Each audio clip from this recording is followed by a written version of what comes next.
Didn't hear. I don't know what this is. Is that a pulmonary? No, my I'm in the wrong building mistake, first myself. my mistake was I took the fastest route on my road trip, Hmm. and it took me a different way that I'm used You want me to to. get you or, No, I'll be listening. okay, okay, we don't have to do anything. Okay. That's frightening. Just Zoom, doors. Oh, he has an emergency meeting. He's gonna, he doesn't want to talk to us anymore. So he can do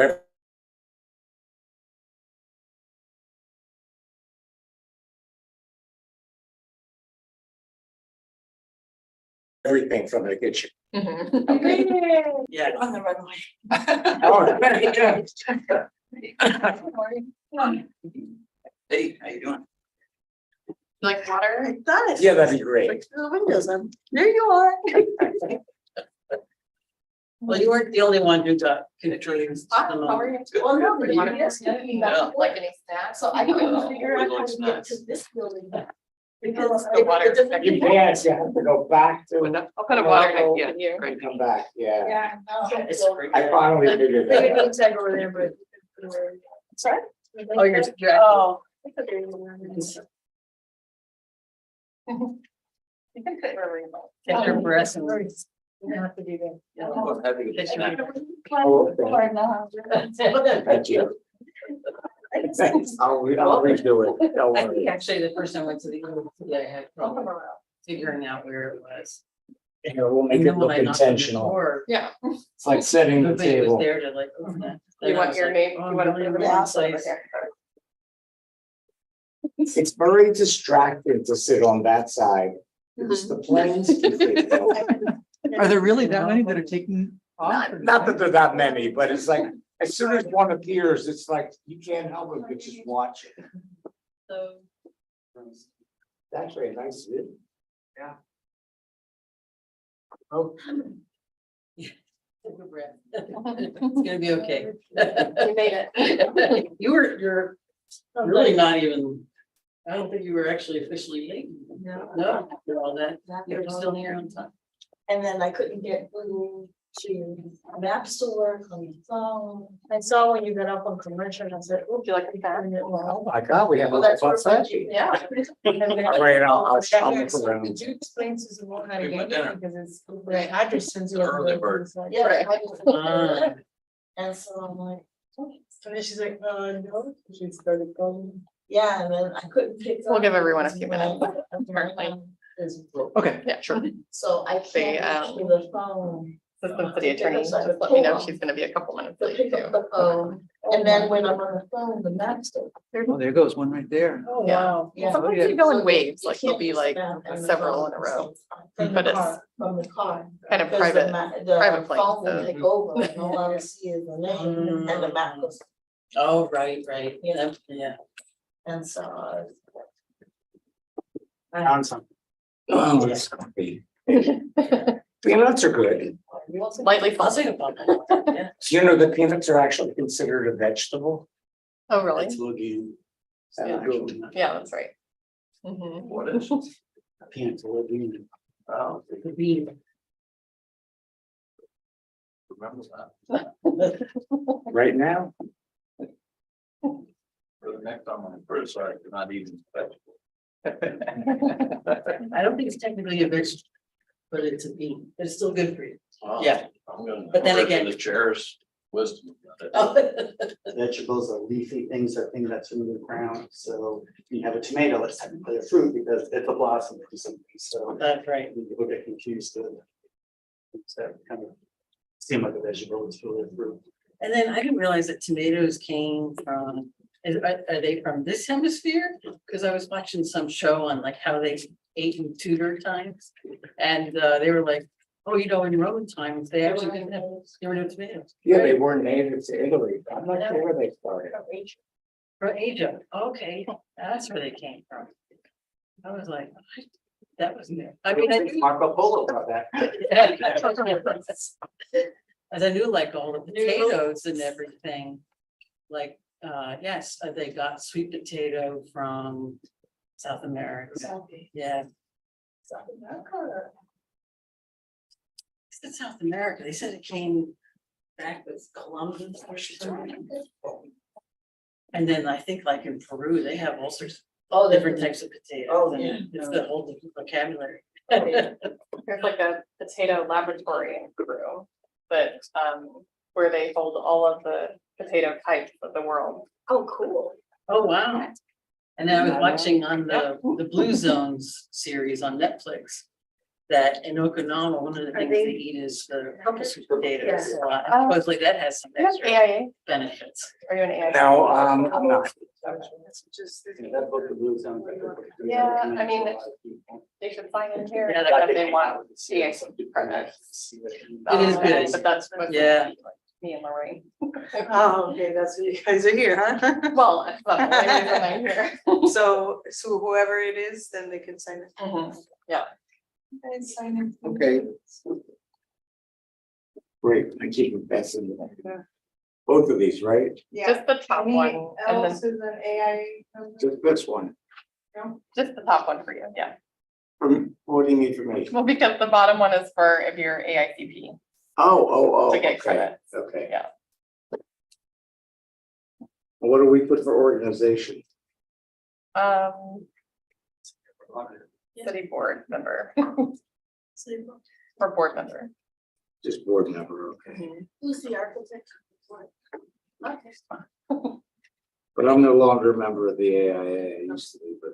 Well, this school give you AR They credits. charge too much for the. Is that- Oh my God. When you're a sole proprietor, Well, this will give you AR credits though. I have my license on inactive, Oh. so I don't need the credits anymore. And I don't have to pay the HESA fees. Ah, Because I don't really need it, I don't. I don't do architecture per se anymore.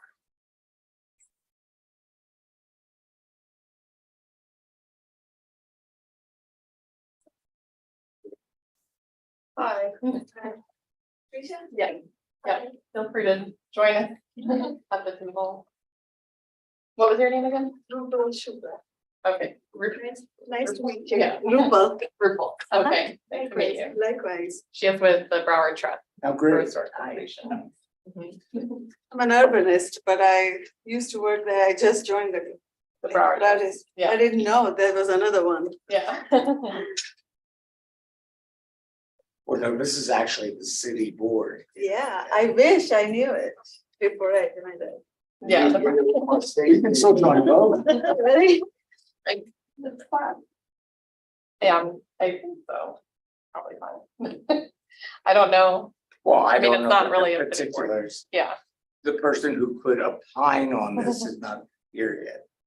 yeah, right.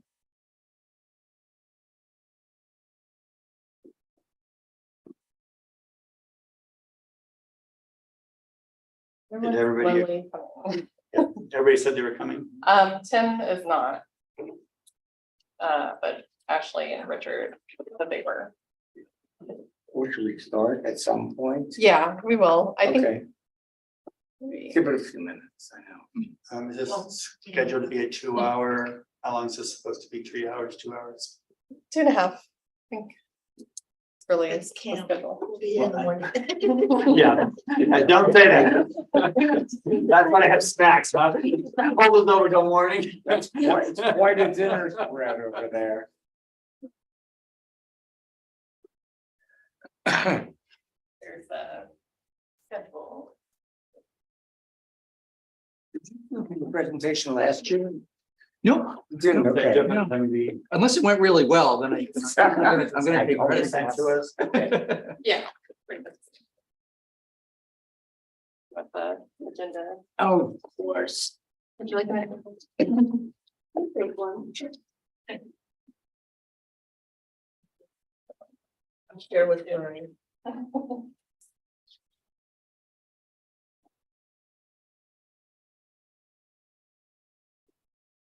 Do you feel like the traffic's gotten worse?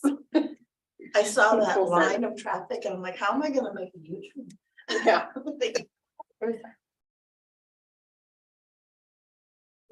Yeah. Mhm. I didn't know this was gonna change. Uh-huh. I thought it was. I think we stamped it.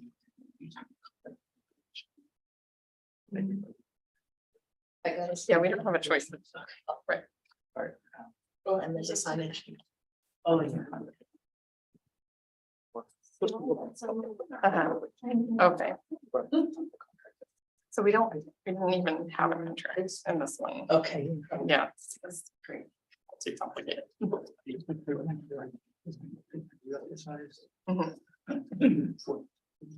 Okay. Oh, okay. Okay, okay, gotcha, yeah. Yeah, probably. Yeah.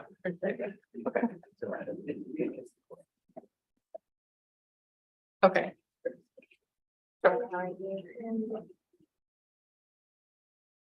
I love it. Okay. Got it. Yeah. Okay. Okay, yeah, that's probably a good idea. Okay. Thank you. I think we should just go ahead and get started, so we're not too far off schedule. All right, whenever you're ready. All right. Old table. Yeah. Well, there's no connections. No, that's what underneath. Maybe on the wall in that. Do some acrobatics to get. I it. show you. Yeah. Oh, then I said. Yeah. We're very used to it. But really, is that from the wall or how did you get that set up? This is not connected. I just have slide sorter just so I can see all my slides. There's the device in the end of the table. Is it any, is something plugged in? We're just curious, no? The There projector are and everything some is remote. They're on the floor. Oh, they're, The child. Oh, yeah. Shari, there's a free one. over Yes, there. Trisha just did it for me. Thank you. Trisha did. Yes. Yeah, it's next to the table, so, yeah. It's The headset's let plugged it- in anyway. They have to have it, exactly. I have 4 things in my home. Yeah. It's kind of like, Better. it's not that old. Oh, yeah, but that's a. All right, I think we're ready. Yeah, I think we're ready to go. All right. You're ready? Yeah. All right, welcome everyone. Welcome to Camp Fort Lauderdale. So this is a program of the National Alliance of Preservation Commissions. My name is Chris Skelly. And I'm going to be your presenter for today. So my name is Turtle. So I'm Chris Skelly from National Alliance of Preservation Commissions. I'm the trainer for today. I usually say I'm one of the trainers because we usually have camps that go all day long. So it's a little different for me to be the only trainer here today. So I'm going to do a little introduction of myself on the next slide here. And then I'm just going to do a few slides. I'm going to talk about the National Alliance of Preservation Commissions, what the organization does. By registering for the event today, you'll be a member. So we can talk about some of those membership benefits of NAPCR, things like that. If I can get that. All right, Marvin. Is it advancing? What? It's not advancing. Mm-mm. Or maybe it's inside. Is it? Might be on the side. No. Let's see. See? What'd you do? I turned it off and turned it on again. Okay, all right. Sounds good to me. All right, so I'm from Massachusetts. I was at the State Historic Preservation Office for Massachusetts for 23 years. And I got to work with all of the local commissions around the state. During that time, I was director of local government programs. So I was working with about 450 local historic district commissions is what we call them, but things like historic preservation boards or architectural review boards. But in Massachusetts, we just call them historic district commissions. And then other ones called historical commissions. All told is about 450 commissions there. And so thousands of volunteers. Lots of them have no staff support at all. They're just volunteers. So they have lots of questions for the State Historic Preservation Office on how to do things, how to be efficient. So I would spend my day basically answering questions on the phone, answering emails, putting together whatever materials might be used for local commissions. and doing lots of training. So I went around the whole state of Massachusetts for years and years, providing training to local commissions, usually at regional meetings. And then I heard that I could do that for the National Alliance Preservation Commission as well. And I jumped at that chance because that way I can get to go do training with local commissions, boards from all over the country, which has been just terrific. It's been wonderfully energizing for me. I get to learn so much about what other states do and share my knowledge and experience, but also really I find like every camp I go to, I feel like I learn a lot from all of you and learn how each state does things differently, and some states just do things really, really well, and I can put all that together. So it works well. I do consulting now. I left the State Historic Preservation Office 2 years ago, and I'm doing historic preservation planning consulting since then, but still keep up with the NAPC training.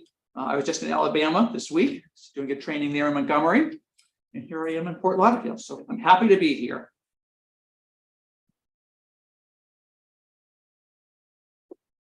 Right now, we're gonna go around the room and introduce all of you guys. Tricia, you want to start? Sure. You guys all know me, but I'm Tricia Logan. I'm the Historic Preservation Board Liaison and the Principal Planner for the City of Fort Lauderdale. Shari Wallen, Assistant City Attorney. City Attorney, okay. I am Rupal Shukla. My background is architecture, urban design, and I'm with Broward Trust Historic Preservation. I was working for South Dakota Regional Planning Council as a regional planner for many years. And I just joined the board trust.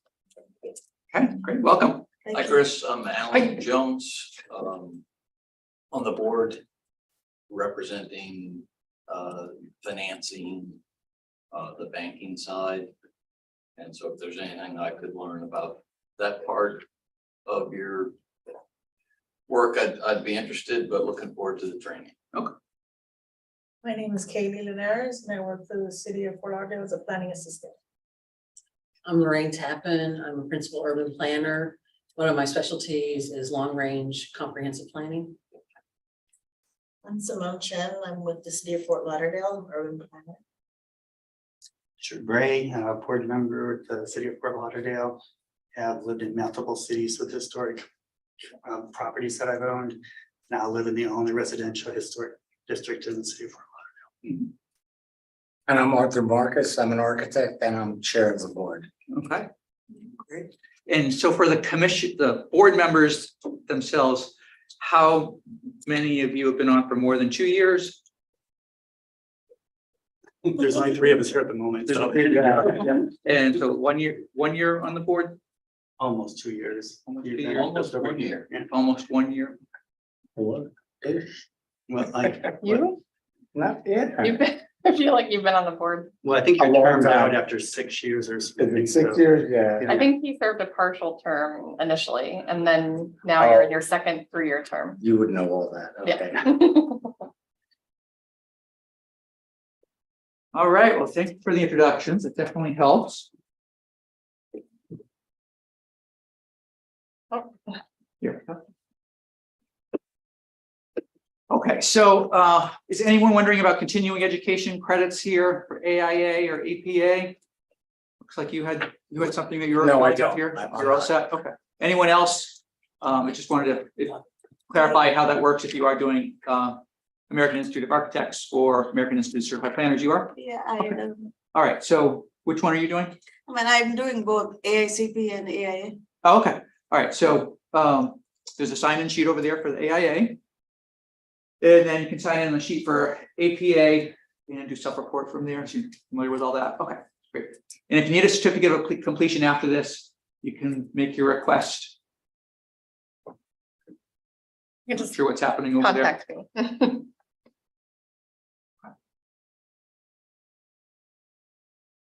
I guess that just stays there because we're doing screen share. Okay. The last one here, reserve questions and designated Q&A time unless otherwise noted. I want you to ask me questions. I want you to have discussion.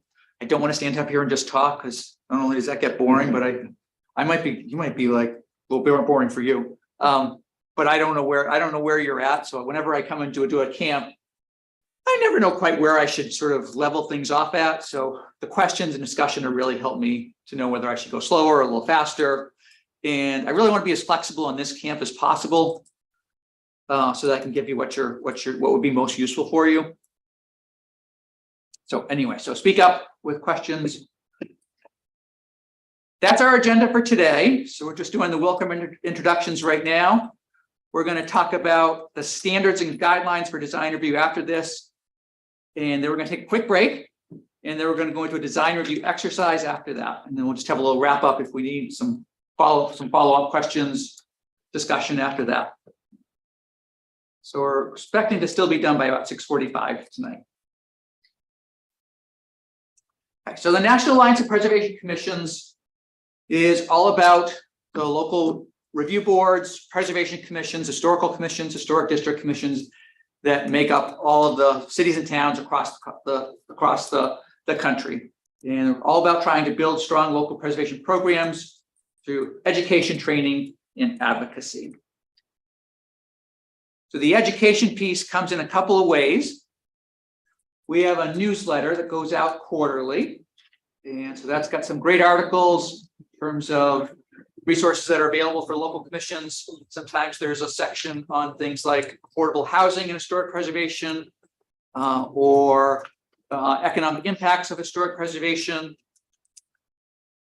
Adaptive reuse. I wrote an article a couple of years ago about self-help for local preservationists. So if you want to read that, you haven't been on the commission the preservation board long enough to maybe need the self-help article. But if you do, I can get that one for you.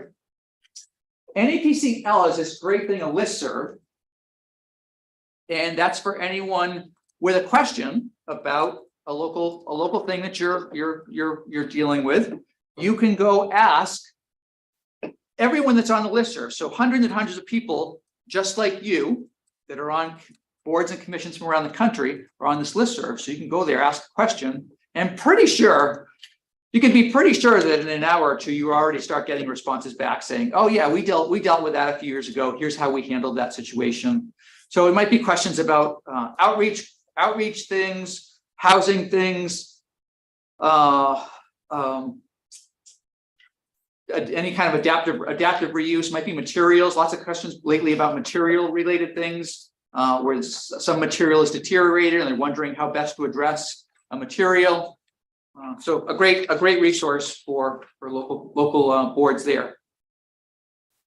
Then we have training at NAPC. So you're part of that right now with the Commission Assistance and Mentoring Program camp.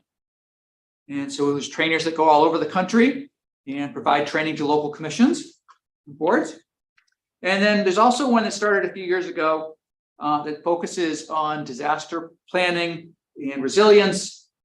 So there's some trainers that specialize in that kind of training as well. There's also a whole series of webinars. So I've been a part of these as well. They're really nice because you can just be at home, watch a specific webinar. There's been some on outreach. I watched one a while ago. It was a really good one on social media as it relates to historic preservation and just understanding all the positives, but also the pitfalls when it comes to using social media to promote historic preservation. Particularly useful for things like an advocacy nonprofit organization. Like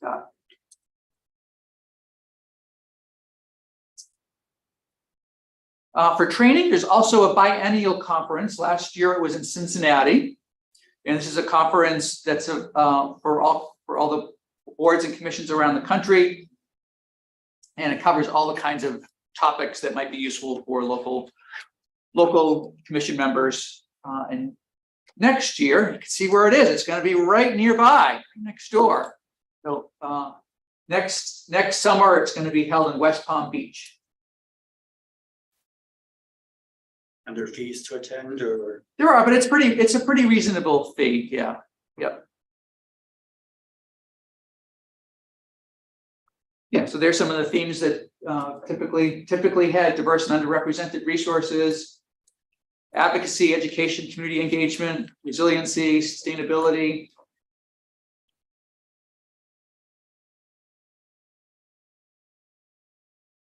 Hope to see you all there in 2024. And then advocacy is a big part of NEPC as well. So NEPC is an advocate at the federal, state, and local levels of government, promoting policies and programs that support Preservation Commission efforts. At the local level, in a lot of ways, you at the local level are the best advocates, and that's the reason NAPC recently put together this messaging guide for local preservation programs. It's a really useful document that goes over all kinds of ways, just language, how to respond, how to engage people, how to provide a message that relates to how historic preservation benefits your community.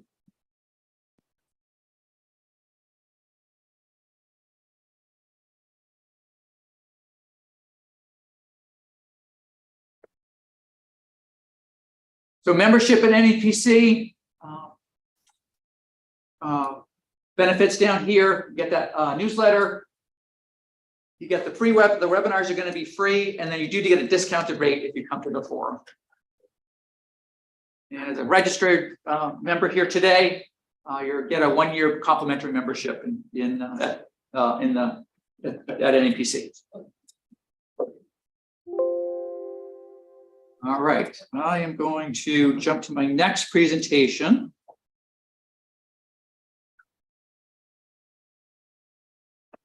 And I'm going to get the IT person then. He can hear you. He can hear you. I thought he could hear us. Jerry, Al? He's done. I heard the goal. Here's the jar. Okay, all right.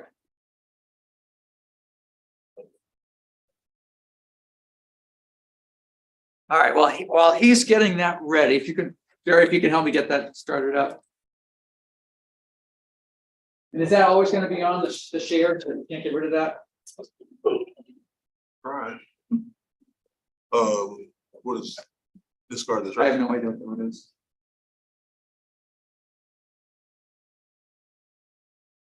Trying to switch to PowerPoint. Yeah. Yeah.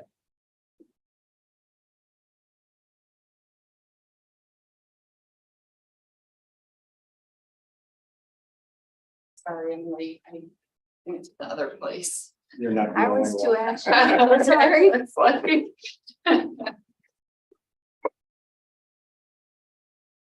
Oh, beautiful. Okay, that's better. Yeah.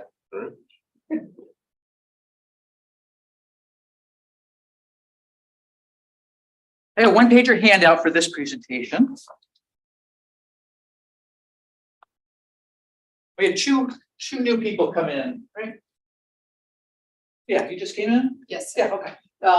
What's back here? Yeah, do you want to just introduce yourselves? Hi, I'm Al Battle, I'm staff member, I'm deputy, one of the deputy directors at PSC. All right, great to have you here.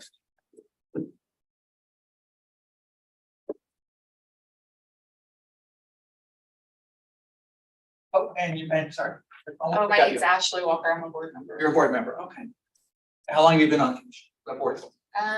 Maybe 3 or 4 months. Okay, so you're pretty new then, okay.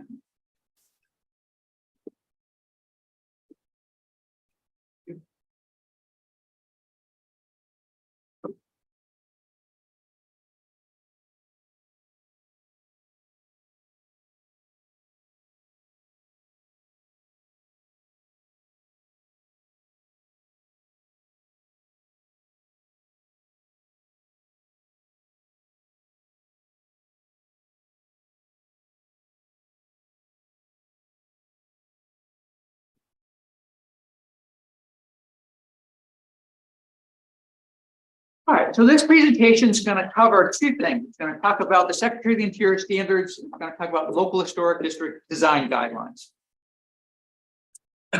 So you have a pretty good set of local historic district design guidelines. So that's especially where I'm wondering if you want me to go a little faster during that section. Sometimes I do this presentation and I'm not working with a board that is familiar with what design guidelines are. So that's probably not where you guys are at, since you have a good set of design guidelines right now.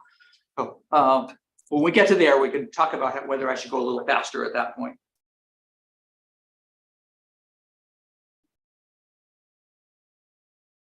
So, Do I need to shut it giving off you again? trouble. It's on. I'll try shutting it off.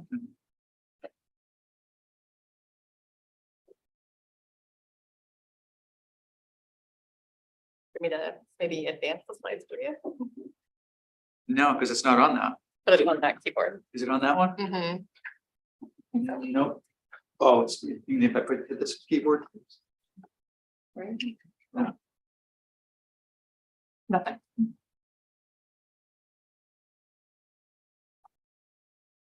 Sure you don't want to sit here? If I could, I would. It should work. All right. Glad you're here. All right, as I said earlier, feel free to raise your hand with a question. We'll have some discussion as we go along here. And if you want this whole presentation as a PDF, it will be available on a Google Drive, Google folder later that we sent you the link. All right, so let's talk about that decision-making process when you are a historic preservation board. We could say that it's a deliberative process, lots of discussion that you go through as board members. It's a process that's very unique to the resource. It's a process that's very unique to the project. It's a very thoughtful process. You put a lot of thought into that decision-making process as well. We could probably also say that it can be a bit challenging at times. Maybe. Right. Could we also say that it could be a little messy at times? Maybe, yeah. Let's say, for instance, a local attorney submits an application to rebuild his historic house. And that's what's gonna, that's the replacement there. Let's say a well-respected small business owner submits an application to remodel her historic house. That's what's gonna be the result there. Seriously? A developer has a plan to bring in lots and lots of jobs. But it's gonna require a little bit of demolition along the way too. How do you respond? How do you make a decision here to this and all the other challenging applications that you receive? The standards and your design guidelines are there to make your job easier, much easier. When we think about decision-making process, it's basically 4 different parts. You got your ordinance, and your local historic district ordinance determines what is reviewable. It says, this is exempt from review, this is what's reviewable. But it doesn't really tell you how to weigh that, how you decide things.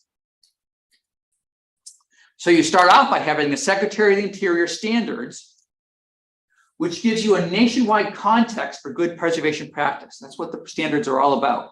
I'm going to go into a lot more detail about the standards from here. But that's basically the idea of what the Secretary of the Interior standards are. Third part of that decision-making process are your design guidelines, because the standards are very generalized. Your design guidelines will give you a very local and more specific perspective on what should be approved or disapproved. They're tailored to you as in terms of the actual resources here and the community itself. We're going to talk a little more about design guidelines in a little bit as well. Fourth part of that decision-making process, you guys. Ultimately, even with Secretary of the Interior standards, even with design guidelines, there's always a human aspect to the decision-making process. Always comes down to needing a deliberative, thoughtful process, weighing things out, trying to decide on where things are a little bit gray at times. Got to come down to you guys. You are, of course, the most important part here. What we're going to cover today, we'll start off with the Secretary of the Interior standards, and then we'll jump into local historic district design commitments. So Secretary of the Interior standards for the treatment of historic properties. There's basically 4 treatments over here: preservation, restoration, reconstruction, rehabilitation.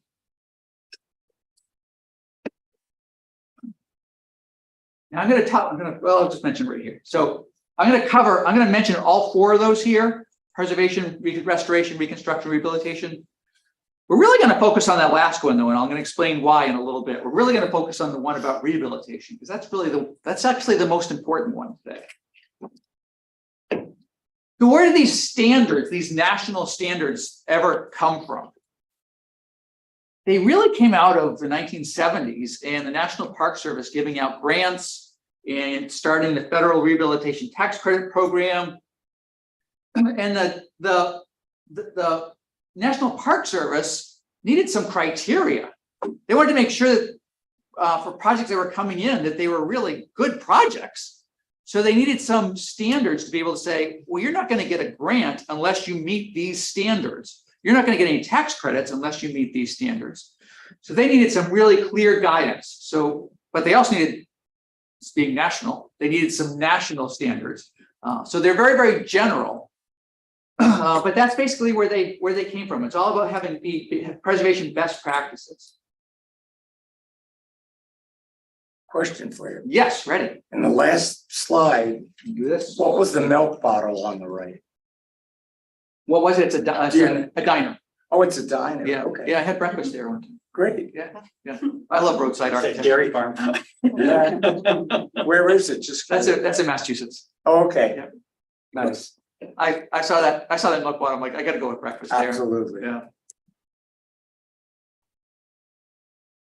So the 4 treatments, again, the preservation, and there's standards related to those, to the preservation treatment. There are standards related to restoration. There are standards related to reconstruction. And there are standards related to rehabilitation. That last one is where your local historic district design guidelines come from. Everyone in the country actually has local historic district design guidelines that come out of that rehabilitation treatment right there. It's not the first one, actually. And I'll explain why that is, and we're going to talk about why that is.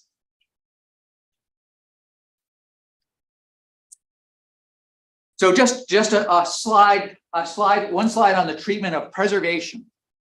It's actually from museums. It's all about museums.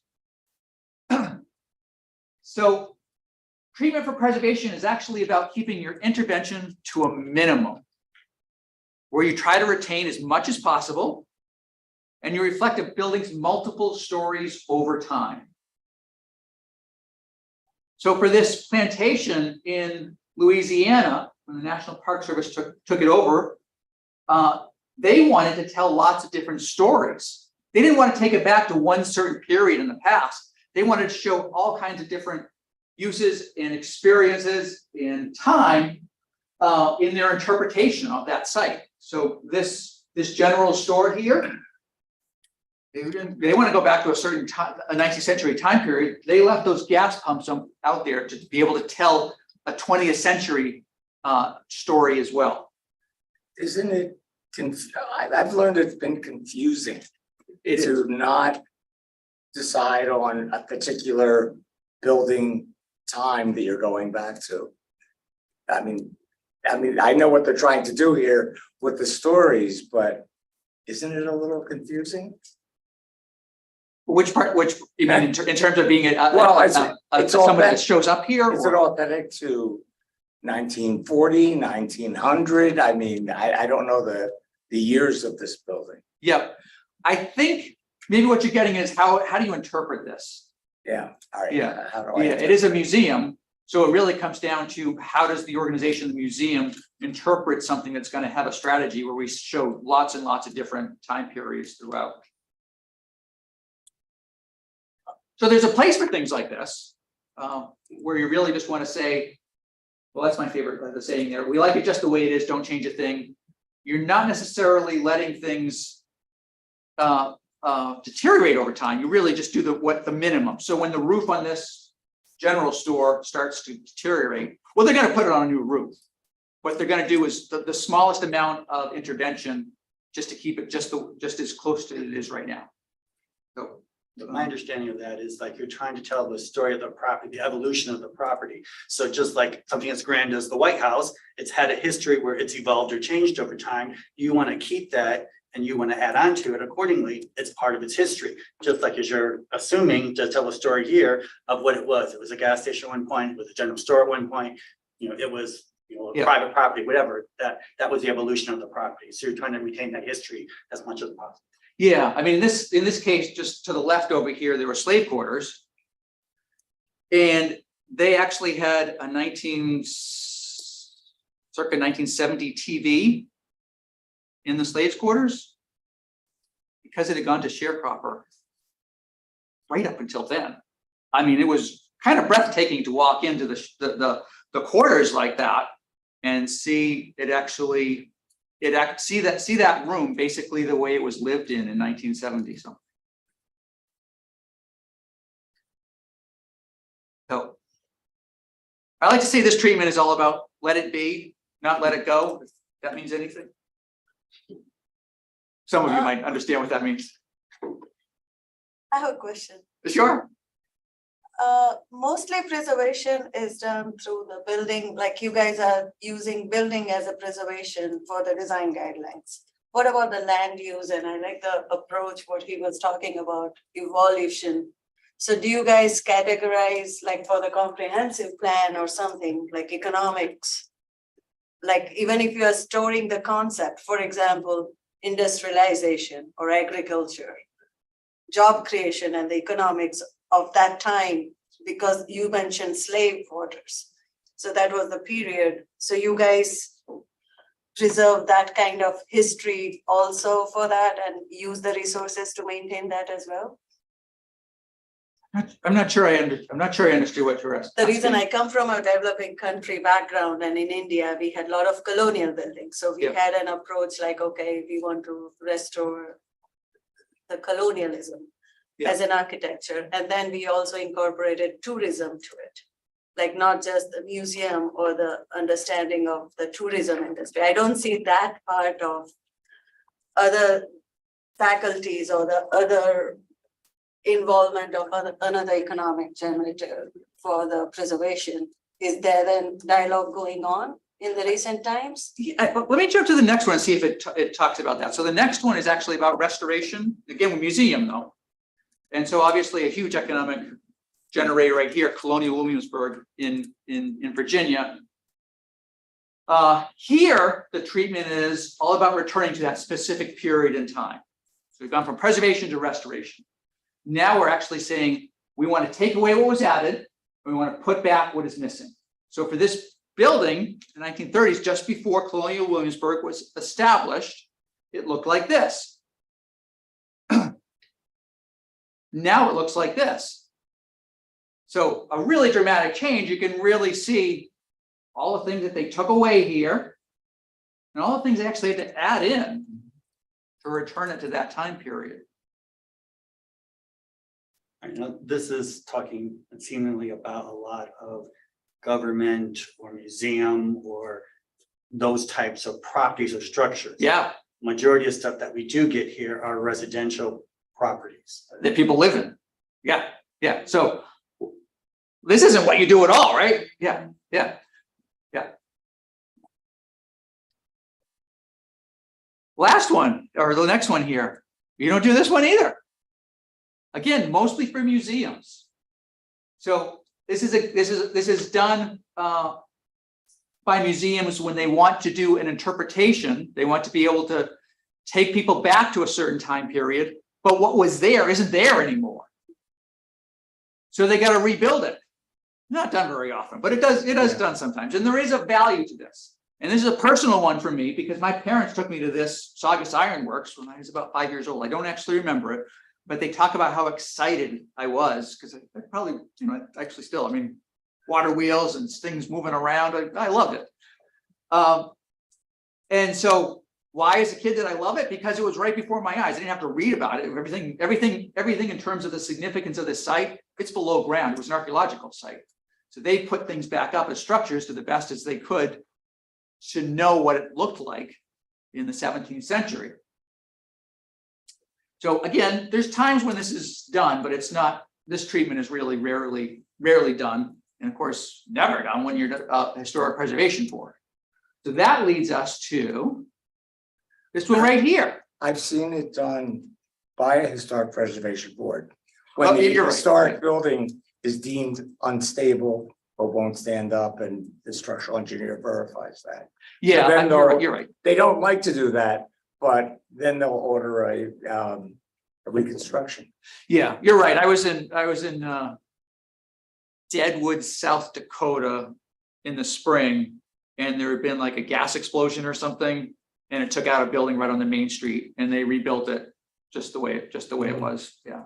And then they had a plaque there to explain that it was not Right. the original building. So the interpretation, you That's clearly knew it was by the plaque that it was a It can be reconstruction. done for residential also.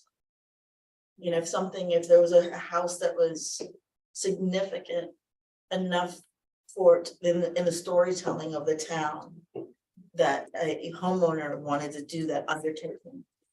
So I've seen that happen. So you've seen property owners themselves come in and say, this is what we want. We want to we want an exact replica. An exact replica on the exterior, on the interior, you know, it's Yeah. a home.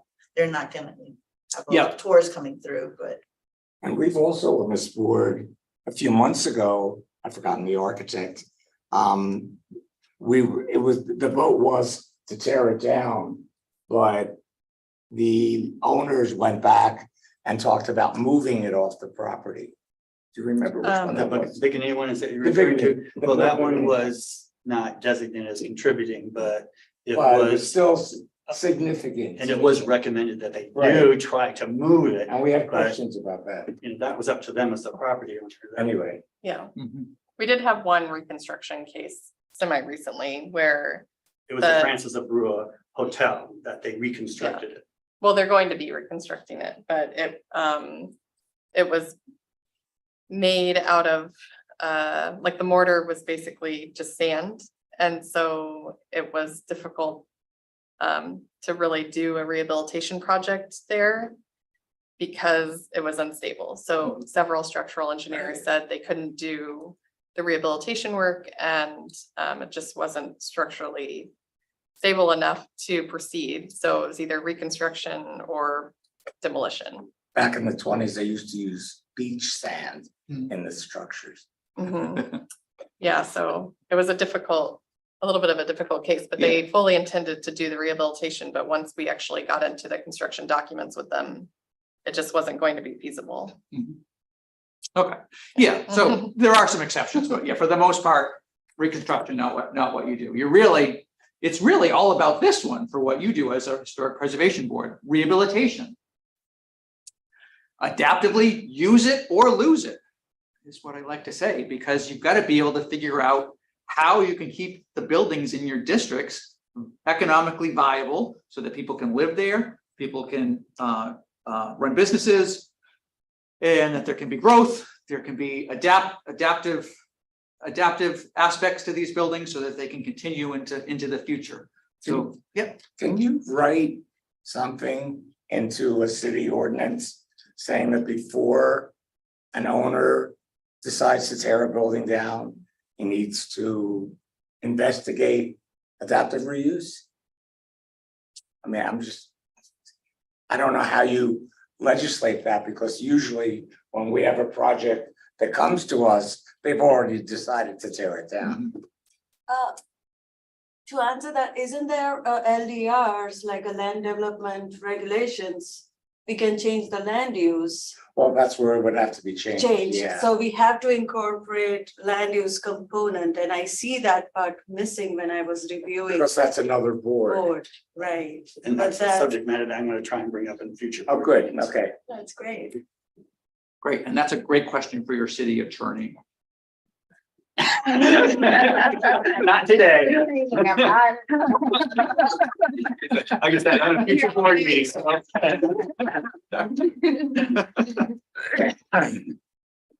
Okay, so rehabilitation. In rehabilitation, some alterations and additions may be appropriate. It's all about trying to figure out how that building to the left there, manufacturing building, can be converted to housing. Obviously, there's going to be a whole bunch of changes to that building, but the bigger goal here is how does that building still remain economically viable? And so there's definitely a trade-off there with rehabilitation. This is from the Secretary of Interior Standards website, describes what rehabilitation is, process of returning a property to a state of utility through repair or alteration, which makes possible an efficient contemporary use while preserving those portions and features of the property which are significant to its historic, architectural, and cultural values. See, the important thing there is the efficient contemporary uses, not about being a museum. There's other language here I think that's useful, that the standards are applied to specific rehabilitation projects in a reasonable manner, taking into consideration economic and technical feasibility. So there's flexibility built into the rehabilitation in terms of what's reasonably possible to do. So, but here you are the Historic Preservation Board, though. You're not the Historic Rehabilitation Board, you're the Historic Preservation Board. So that really is because historic preservation is this general term, a catch-all. Kind of like a coffee shop. You can go to a coffee shop, whether you're going to get a cup of tea or not. It's just sort of a generalized term, historic preservation. So it has its ups and downs using the terms historic preservation, because sometimes when people hear the word historic preservation, they think you're trying to stop growth, you're trying to stop development. It's not what you're about. You're trying to guide appropriate development, guide growth, but in a thoughtful, deliberative way. So it has its positives and negatives in terms of the word preservation, but that's kind of where we're, as a catch-all, it's kind of where we're at. I don't see the word preservation going away anytime soon, even though what we really do is rehabilitation. I also want to mention, if we're going to talk about the standards for rehabilitation, you're going to keep hearing that word shall. And sometimes people get a little concerned by that word shall. And I think it's important to remember, where else do we hear that word shall? And we need to recall the original use of the standards. So the word shall comes up in laws and ordinances, commandments, contracts, all kinds of other places. Why is it here in the standards when there's this flexibility built into how we use the standards nowadays? We go back to the original use of those standards, tax credits and grants. And that's why that word shall is in there. It just hasn't been changed. It basically meant you're not going to get a grant unless you shall do these things.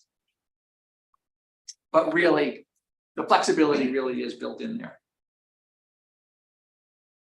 So there's 10 standards, which are on your one-pager sheet here for rehabilitation. And I'm going to run through all these 10 standards.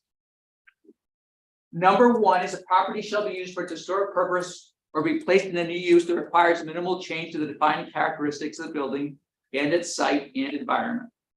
Here we ask the question, can the new function fit the form? Could a dentist office go into a diner? Maybe. Why not? Maybe we want to think about how important that wonderful neon sign is up there, but it's possible. Can you go from saving your shirt to buying your shirt? Yeah, Urban Outfitters could go right into a bank building. Can you go from full serve to soft serve? Yep, you can turn into the Dairy Dome. Would you like fries with your adaptive reuse? McDonald's can go into a 19th century wood frame building. They didn't contest the Golden Arches? I don't think this is quite what they wanted. Not in this town, yeah. Yeah, but they wanted to be at this location. They wanted to be in this downtown. Yeah. It's right near L.L. Bean in Freeport, Maine. And so there's a lot of people there. Okay. Yeah. Number 2, the historic character of property shall be retained and preserved. The removal of historic materials or alteration of features and spaces that characterize a property shall be avoided. I want to get rid of that thing. Good pointer. The pointer, yeah, I didn't realize I'm doing that Oh, somehow. I'm not sure. Well, that allows you to highlight things while you're talking. Yeah, but it feels like a fly. I keep thinking of flies on the screen. You use your hands too much, isn't it? Well, we did notice the pointer kept moving around the screen. Yeah. It's like I can't even if it's pointing to the ground. It's Don't still. worry about it. It doesn't bother anybody. All right. We'll see if we can get that taken care of at some point. Okay, historic property. Character of property shall be retained and preserved. The removal of historic materials or alteration of features and spaces that characterize a property shall be avoided. Here we're going to ask the question, are the character defining features preserved? You've heard of replacement windows, but have you heard of replacement windows and walls? I think it was a no on that one. It Definitely. did not meet the standard, I think, is going to say, did it meet the standard? No, it did not meet that standard. Here we have a photo of the historic photo of the 1700 house. 1700 house. Here's the 1700 house today. What do you think? Are the historic character of the property retained and preserved on this one? Did they meet this standard? There's brick. It's brick. It is It's brick. brick. Okay. Yeah. Yep. I know, obviously not. Definitely not. No. There's good news though. There's good news on this, and that is because the business that's in this building is the 1700 house Discount Furniture and Mattresses. That way you know it's the 1700 house still. It's good news, right? And it's not beyond restoring the Okay. original look. You're right. Yep. You could. Yep. Each property shall be recognized as a physical record of its time, place, and use. Changes that create a false sense of historical development, such as adding conjectural features or architectural elements from other buildings, shall not be undertaken. So in this neighborhood of Georgian Revival homes, here's the split level here. Does that mean we should make a few changes to this split level? Maybe add some columns on there. Portico here. Why can't you have different styles? You can. I know. You can. Absolutely. Yeah. If you did this, of course, it'd be a false sense of history being created. And that would definitely not meet the standard. Did things like that. Well, we talked about earlier about the evolution of a property. So sometimes a property has evolved and it has changed significantly over time. So how do you balance that with trying to recreate the past versus letting it evolve as meant to, or as the property owners did over the course of 100 years? Yeah, you're just like one slide ahead of me there. Wow.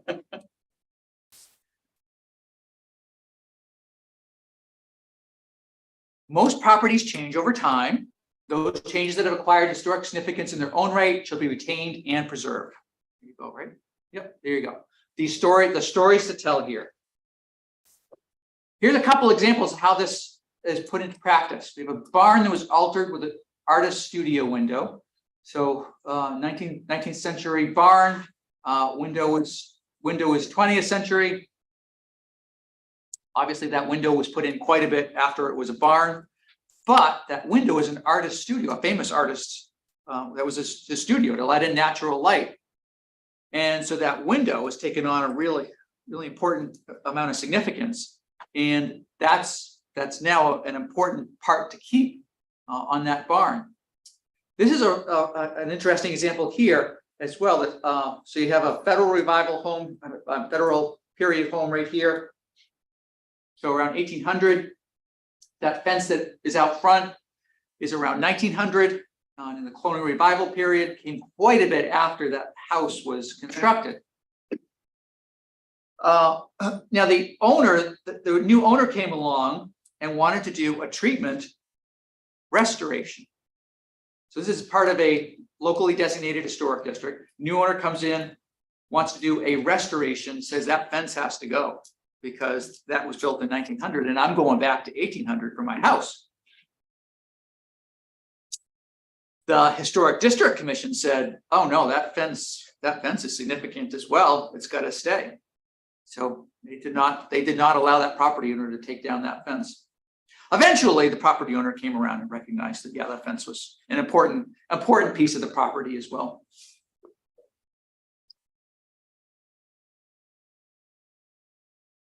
All right, so here we just say it takes practice and skill to know when to do nothing. Distinctive features, finishes, and construction techniques or examples of craftsmanship that characterize a property shall be preserved. So here we look at this dormer and say, okay, there's the before, there's the after. What would the architect, craftsperson, or builder think about all that? See all that many things were moved off of that dormer. In my experience, they never use an architect. Well, I was Well, gonna ask or the that- craftsperson or the builder. That's why I put Yeah, craftsperson. it's usually the builder. I was gonna ask that earlier because you did imply that a lot of this was attended by architects. And so is there like on this website, on your network, a list of architects who might be knowledgeable about certain things in our area that would be a natural resources for historic property owners to go to for advice and guidance in doing that? Because it seems like there are a lot of architects that do things that are not familiar with what might be appropriate, and so the designs are kind of led astray as a result. So do you want to mention, if you're the education advocacy organization? Advocacy thing. So I think with the classical architecture, like the people who does the classical architecture training institute, there's like a design standards. If we have a training or a database of the artisans or what the historic with the solutions provided, it would be helpful if Alliance do that kind of training institute or centers in the local region. So sometimes if there's a local nonprofit organization or a regional nonprofit organization, like a countywide nonprofit advocacy, historic preservation organization, they may maintain a list of contractors or architects or just other kinds of professionals that homeowners could refer to. So are there grants and resources to develop those kind of facilities or centers? Are there grants or resources available to develop those kinds of training centers or institutes? Not that I know of. There's also the AIA. Yeah.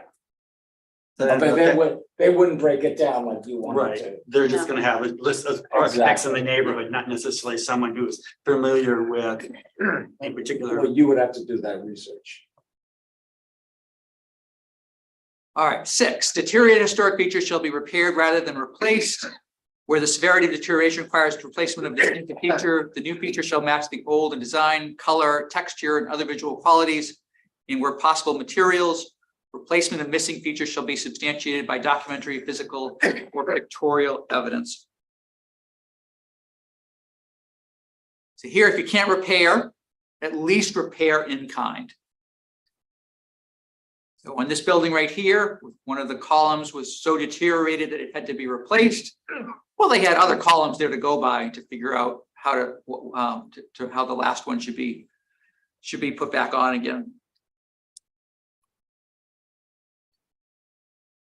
Finished product right there. What about this one though?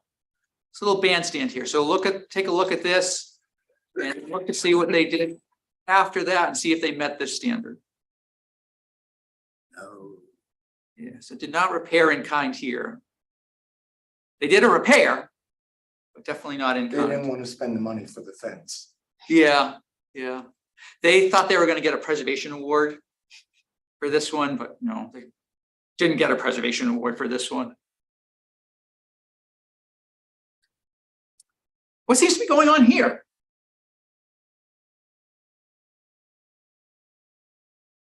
A mural?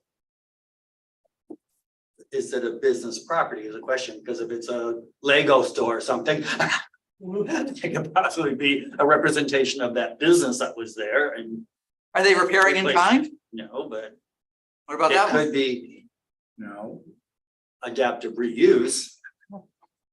Well, so the question on this standard though is, are they repairing in kind for these, for this materials? No, they're not. This is an artist, of course. He's not meeting this standard. He's not doing a repair in kind. Although we're in a few more standards, we're going to talk about the one where things are actually can be removed easy. And he meets that one because it's so easy to remove the Legos. Chemical or physical treatments such as sandblasting that cause damage to historic materials shall not be used. The surface cleaning of structures, if appropriate, shall be undertaken using the gentlest means possible. I remember being a kid in the 70s and seeing this kind of sandblasting going on. There was a lot of, this is like goes back to the National Park Service, the tax credits, all those things are money that was given out to do rehab projects. And I remember things like this. It did horrible damage to these bricks. This one doesn't happen as much as it did decades ago. There's been more understanding in terms of how, especially sandblasting can be really detrimental in terms of taking off that glaze or brick. You know what happens with moisture infiltration after that. But definitely still a standard here in terms of rehabilitation. And still, it's not just sandblasting. It's got to think about other treatments, other cleaning treatments that might be less gentle, more gentle than sand, but can still do damage as well. You want to be as gentle as you can be on cleaning anything. Otherwise, you might take off a little too much there.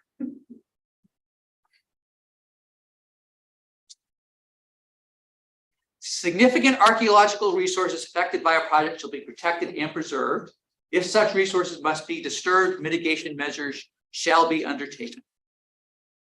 Okay, so here's a rehabilitation, adaptive reuse of an old fire station. So what happened with this fire station is that it was vacant for decades, and there was an addition, an early addition, like a 19th century addition, off the back of this fire station, wood framed, and it didn't have very good footings on it, and so over the decades, that addition started to lean a little bit and started taking the fire station with it, and that's why they put all this buttressing on the side of the building to reposition the old fire station. So the wood framed addition got demolished, taken down, and then they worked on stabilizing the historic masonry building as well. Now, when the city did an RFP for somebody to purchase this, they wanted to be able to, the new owner wanted to be able to put that addition back on the back of the building, because obviously it's such a small fire station. To be able to make this an economically viable building as office space, they needed some more space in the back. So they wanted to put that addition in the back. So you might get, anyone want to take a guess what's off to the left-hand side of the fire station? Park. You're close. Park. Treehouse. It's a certain type of landscape with lots of monuments, a burial ground. Yeah, it's a burial ground. It's a burial ground off to the left-hand side. So when they started rebuilding a new addition, building an addition off the back of the fire station, started putting in the footings, that's what they came across. Some human remains. So what did they do? They did not remove the human remains. They re-engineered the footings so that they could still have the addition there, but the human remains could stay right where they were. So that met this standard.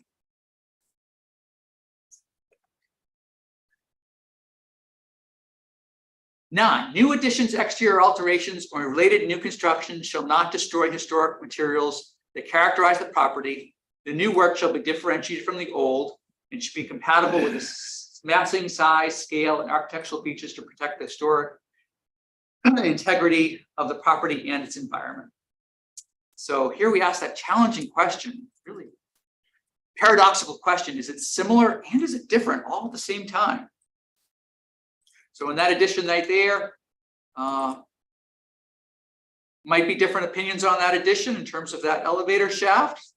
Well, we can't tell what's old and what's new. You can or you can't. You can, I mean, I could guess. Yeah. But it's much too similar. It's very similar, yeah. So I've heard lots of different opinions on They this. should have changed the material or the color of the brick or something. Yep. You might like this one better. So this is a long vacant school building threatened with demolition, rehabilitated as housing. This building was actually not only threatened with demolition, but the engineering report for this building said, we recommend this building be demolished. Well, surprise, surprise, it was actually possible to rehab this building, even though it was put in writing by an engineering report, time to demolish. So, however, to be able to make that financially feasible, to convert this to housing, they needed to put an addition onto the back. And it made perfect sense because you had plenty of space around the school building to put an addition on the back. You get more housing that way as well for the town, so that was a good thing. And so you can see what they did this in terms of the connector here. Is it similar and is it different? I think this was a real success in terms of how they put this one together. You can see how they really picked up a number of things here in terms of the addition, but very clearly distinct from the original school building on the right-hand side.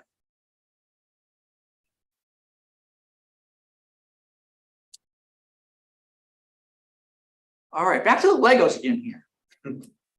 10, new additions and adjacent-related new construction shall be undertaken in such a manner that if removed in the future, the essential form and integrity of the historic property and its environment would be unimpaired. What if we change our mind? Can it easily be removed? So here's one right here to ponder.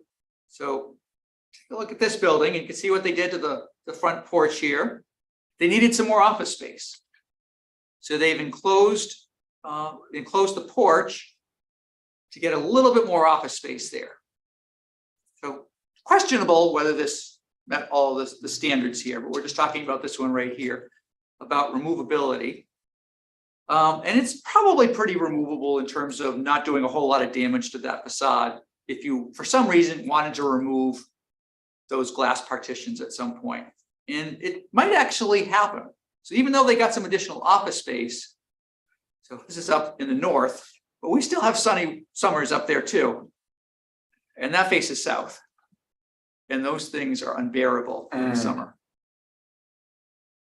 So there is talk now of actually removing that. Well, it changes the whole appearance It does, yeah, of the building. yeah. No.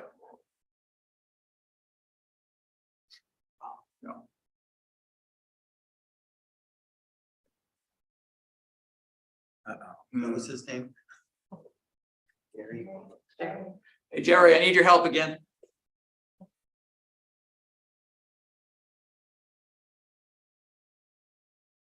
Back, okay. Imagine. There we go. All right, so local historic district design guidelines, we'll talk about those. Just his presence makes. I think I'm good. It went back up, okay. So there we are, back to your local historic district design guidelines coming out of the rehabilitation standards. So I'm gonna run through basically what design guidelines are. I guess maybe start raising your hands if you're like, we already know all this. We're good. We already know this. So start doing that if you Want to do it.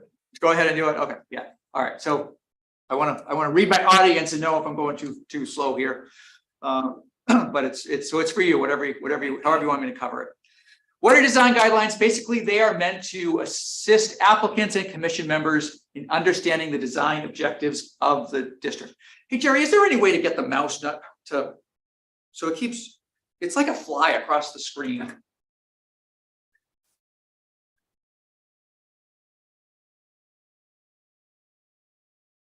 That one? Perfect. Awesome. So you're trying to get everyone onto the same page, assisting applicants and commission members in understanding the design objectives of the district. Meant to be a really easy to understand document for no matter who picks it up. And who's going to use them? Preservation commissions, architectural review boards, historic preservation boards. Staff is going to use them as well. Applicants use design guidelines, property owners use design guidelines, developers use design guidelines. It's really trying to get everyone to understand how the decision-making process is going to go in the community. This is not what you want to hear from an applicant. I think this commission uses the wheel of fortune to decide what to approve or deny. No, it's much better to use design guidelines, to have design guidelines in front of you so you don't hear that kind of thing. We never hear that. Because you have guidelines, because you have good guidelines, right? Yeah. We have Tricia.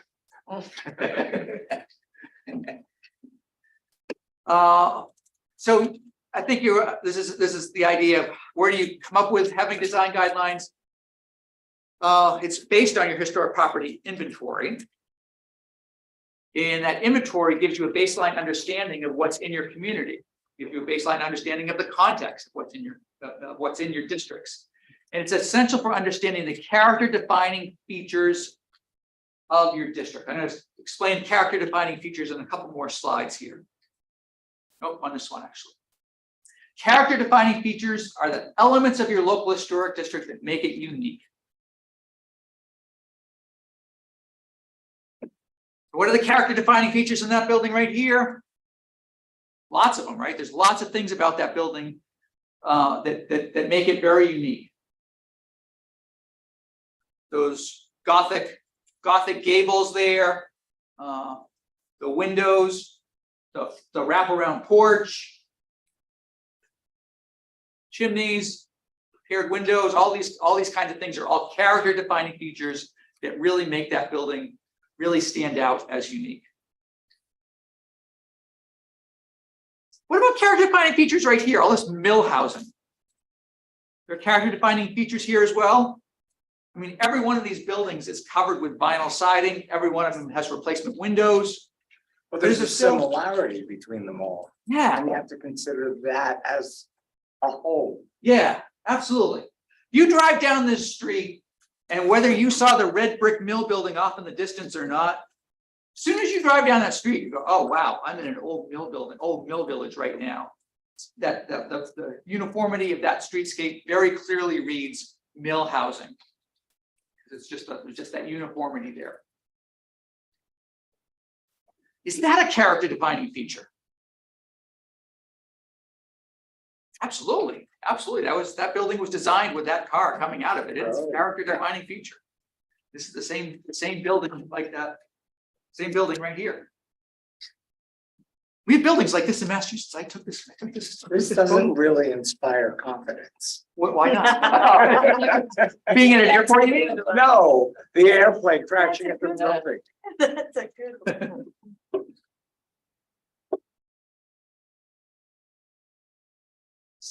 Things that usually go into design guidelines in terms of the document itself. Usually there's an introduction, and it's going to talk about the application process, how your public hearing works, how the certificates of appropriateness work, how appeals work, how enforcement works, all those kinds of things, just to give a good introduction on how the local historic district ordinance is set up and how the process works from there. It's usually a flow chart in design guidelines so that anyone that's never been an applicant in front of the Historic Preservation Board before, they can quickly understand how that process works. Do you have a flow chart in your design guidelines? Not sure it's in the design guidelines, but we do. Yeah, one as part of our separate application. media. Yeah, okay, yeah. Usually there's something about some sort of the history of the district. So just to give people a good context understanding of the significance of the area. There's a good chance to put in some historic maps, some recent past photos.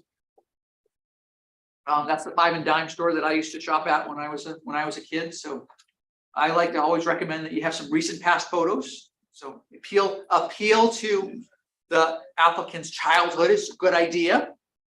And if I was going to pick that up and see that O'Brien's Five and Dime store, I would immediately be taken back to my childhood. I'd be very taken by the significance of this district. A map is really important, of course, to have in your design guidelines so that everyone can quickly look at the document and understand whether they are going to be in the local historic district or outside the district. I think I saw this in your design guidelines as well, a whole section about the architectural styles, again, trying to introduce and explain all the significant, wonderful resources present in your historic district. And then you get into the guidelines themselves. And these guidelines are organized in all kinds of different ways. I like to see them organized in some sort of alphabetical order like this so that anyone picking them up can quickly flip to the page easily and know what to look for. When I look at some design guidelines and I can't, it's a big thick document and I don't know where to go in that document. I like the idea of something that's very concrete, so it's easy for an applicant to just flip to the right page when they've never opened up that document before. So it might be things like this. Might be things like this as well. And again, just in alphabetical order, all those different types of projects that might come before you as the preservation board. So you're saying to make it user friendly? I like to do it that way. Yeah, of course. But it's, it's a local decision. Oh, yeah, it helps everything. Yeah, but I looked through lots of design guidelines. And when I'm flipping through, when I can't figure out, I gotta go to this page over here for something, and then I gotta go to this page over here. Everyone knows what a chimney is, so that they can easily flip to the chimney page and see what Okay. they need, yeah. So usually language and design guidelines, terms of something like this, original later windows should be retained and repaired, except in cases where they are beyond repair. And so you're giving clear guidance in terms of how your decision-making process is going to go. Might have some things in there on alternative or substitute materials. We talk about that more when we do design review. I'm going over already.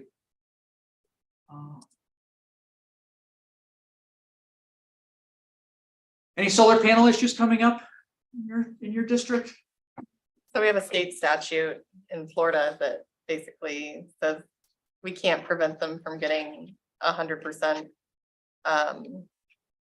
value out of obtaining solar panels. So if they have to be on the south elevation and that's what's facing the right of way, we would need to allow that. So it's kind of exempt. It's almost exempt from review. Oh, Almost, but almost, yeah. we still take it Yeah, through you a have to process. Yeah, okay, okay. Yeah, Yeah, no, that's, I mean, there's a lot of value to that. I mean, definitely work with lots of commissions that want to not have any solar panels in their local historic district. And I really encourage them to try to figure out how you can incorporate solar panels within your design guidelines. This is my favorite one right here. It's a sculpture. Yeah.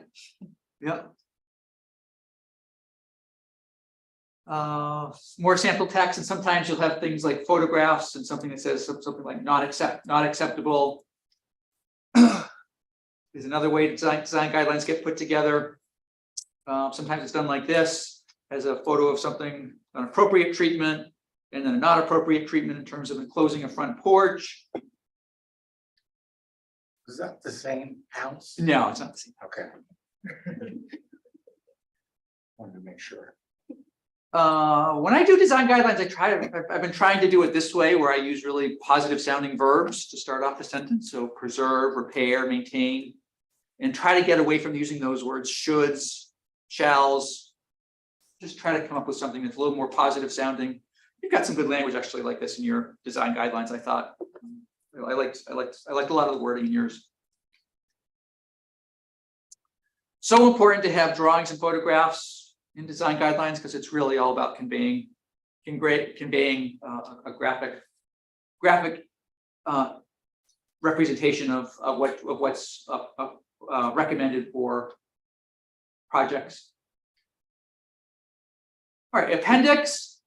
We have usually things like the ordinance itself is in the appendix, so that way anyone picking up these design guidelines can quickly flip to the back and see the ordinance and know that, okay, the local piece of law that that clearly explains why the Historic Preservation Board has the authority to do what they are doing. It's actually in this ordinance right here.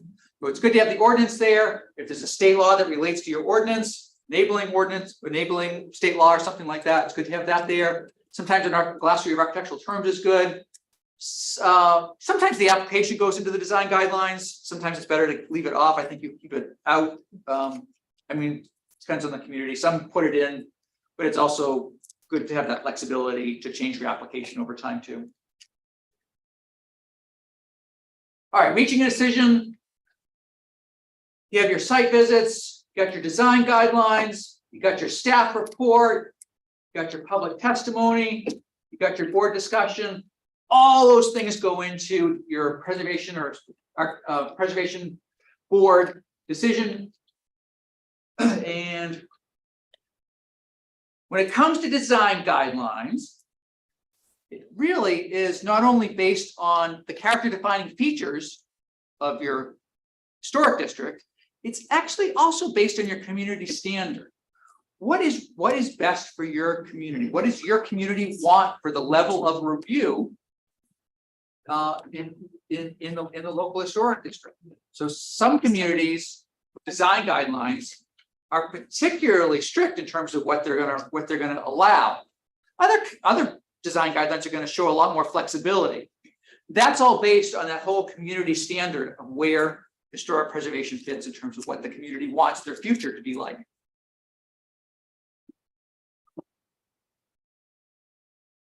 And so incorporating that community standard, you're incorporating that into your design guidelines as well. Reaching a decision using your design guidelines, always want to refer back to your design guidelines whenever you make a decision. Very important. So you want to be able to say something like this: I move to approve the application for whatever, because it meets section 3.2.7 or whatever it is of the design guidelines with the following conditions. The one thing about your design guidelines that was a little challenging on that is that it's not numbered, so you can't do a 3.2.7 point whatever 8. You've actually got to quote the text out of the design guidelines, which is a little bit more wording that needs to go into your decision.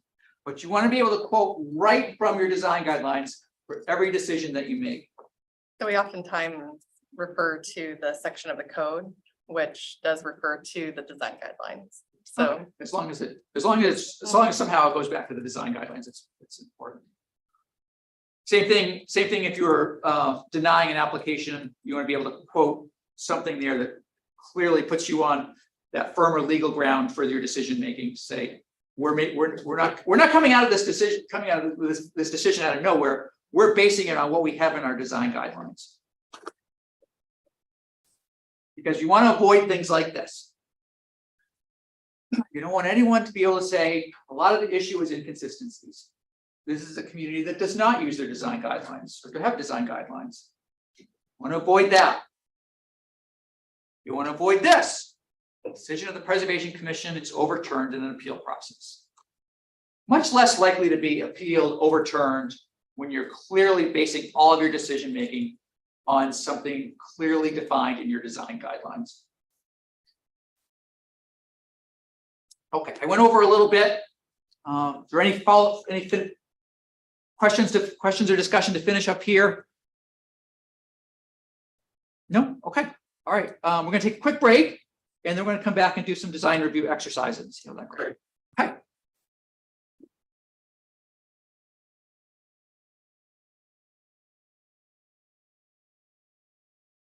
I'm going to. yeah, thought a little more. I just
There you are. There we are.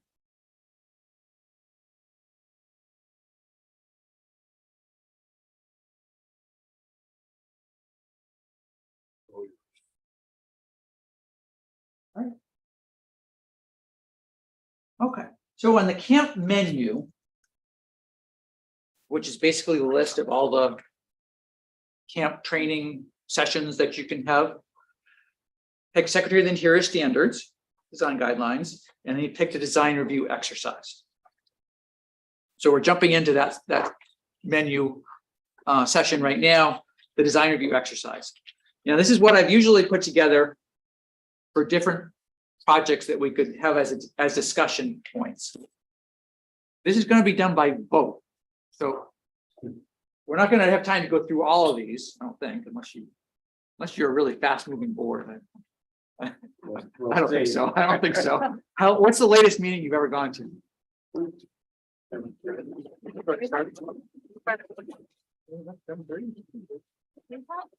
I know where somebody, I know where the maybe you're. It must be your staff. You know, I just started this, you know, we started 5, the time we worked on. Yeah, that's right. I was gonna say somebody coming back with anything that. Once went to 2 a.m. The next week, city council passed an ordinance to say, yeah, you can't go past 11 o'clock.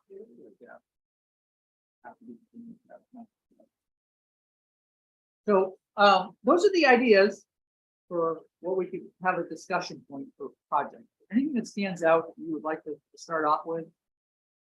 Window replacement, okay, that's a good one. You get window replacement, okay. Anything else that comes up? In here?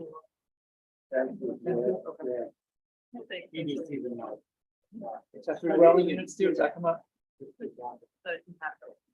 Yeah. Yeah, yeah, the example here is a accessory dwelling unit is actually one an outbuilding. That's an example there, just in terms of exterior alteration. It is for allowing the actual use. Yeah. But in terms of the design review of the actual structure, then yeah, it's gonna be both zoning and square footage. Okay, all right, well, let's start with those. And so the way this works is you open up that first page, example 1, it's gonna be on the window replacements. Okay, just like that. And what I've done is come up with an application on the left-hand side, and then actual design guidelines from a community on the right-hand side. Now, our goal for today with this design exercise didn't necessarily decide at the end, oh, this window alteration was should be approved or not approved. I mean, it's really actually kind of the journey here in terms of how you get to it, how you work things out. I think that's probably the most useful way of doing the design review exercise, is actually talking about how you go through that thoughtful, deliberative process itself. I also want to mention that each one of my examples here is a work of fiction, so I need everyone to be up. They're all based on real places, real projects, but they are all. I've taken creative license on all of them, just to make it a little more useful. And so I made up the names of the towns right here, cities, to where they actually happen. Window replacement is a post-industrial city. Post-industrial city, lacking outside investment, lots of vacant, neglected buildings, gentrification to neighborhood, aging community. Sounds like a lot of places in the Northeast, actually.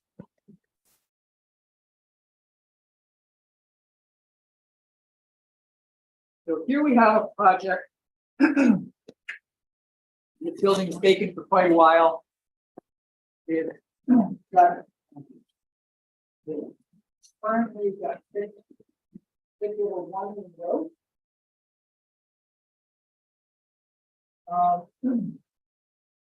But if you go down to the next century, it's sort of 60.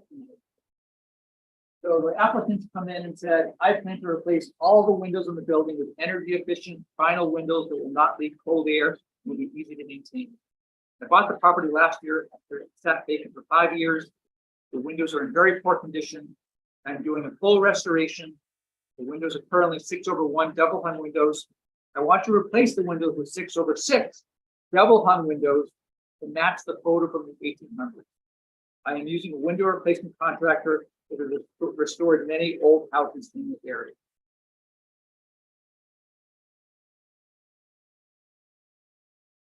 So there's some design guidelines off to the side here.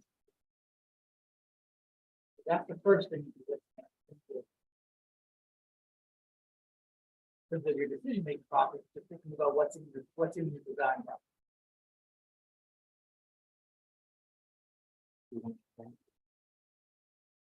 Yeah, yeah, what kind of questions come up? Well, my first question would be the 19th century photo in the lower left side. In fact, the original edition of it. Martin Patrick. Yeah. The original mutton pattern on the house was a 6/6. So I guess that's 2 times. Then they fulfilled, I think, destroying the original.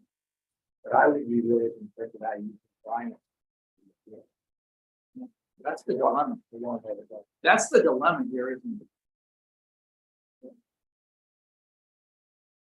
So the challenge here is they're going back to the traditional mutton pattern of using material that doesn't necessarily meet design guidelines.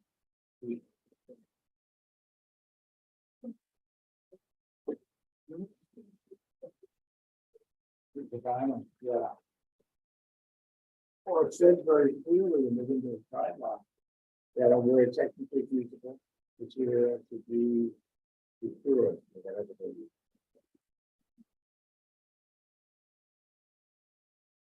I think we're just talking with this problem all the time. I found it's difficult to explore the as I have about an example in New York, where there are part of the replace a window with wood, there.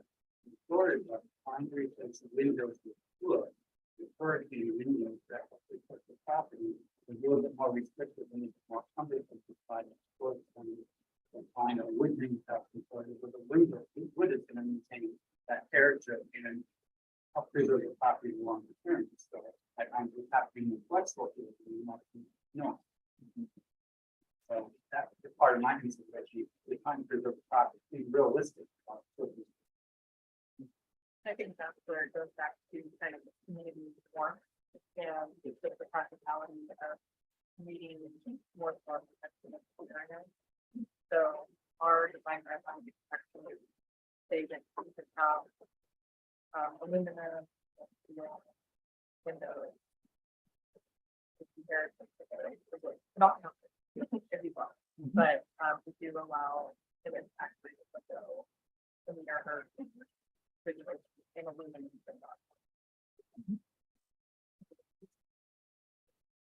More on the surface of this. I think it's the growth for science for us. We actually we have to have women, we couldn't be able to have to do a lot of traditional stuff. So it's just more positive words.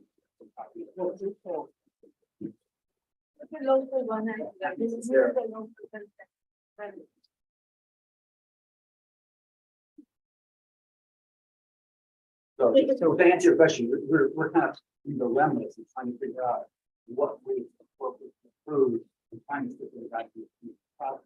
We have to become flexible. We might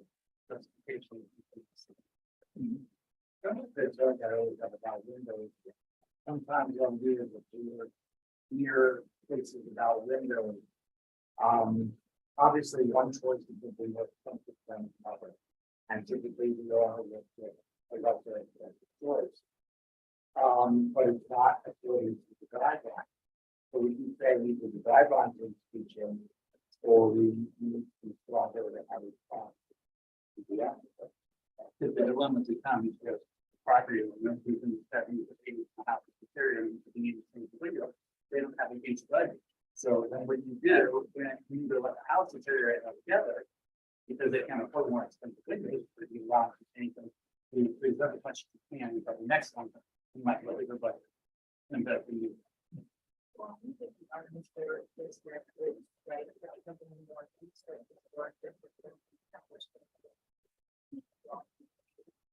And so buy a property, let people understand it's not cost.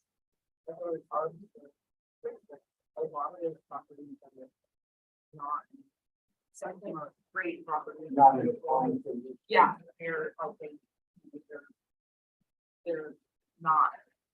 They're the residents that are living to aren't people that, like, they don't have that financial option. They're saying. And so it is, I think that I feel sometimes that you have to take that into consideration. So it's, you want people to live in their property, not only to maintain for long term, but you want it to improve the neighborhood, like improve the property. It is a tough spot. It's very one of the reality before you don't have to put water. So you don't kind of have windows where people water and treating out from hurricane or rising water, then you're going to lose the cost. So that's some of our target. Is one of the things we have to do. To learn that and what we can talk about the reality that we don't know can afford to hire for it. In order to do something, the board has budgeted that we have been able to deliver, even though it's against what the guidelines say. They are guided, so we have flexibility in the not, but you're kind of looking at the certain things. You have, I mean, yes, there, I like to make the standards and guidelines, and if there were architectural standards. Something like form-based. Yeah, so you have to do it this way. I think that like man.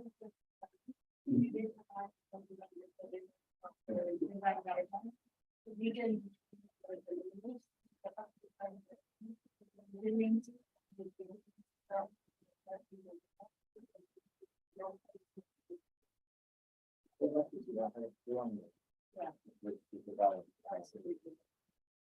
Just like how we think about like 200 miles per hour.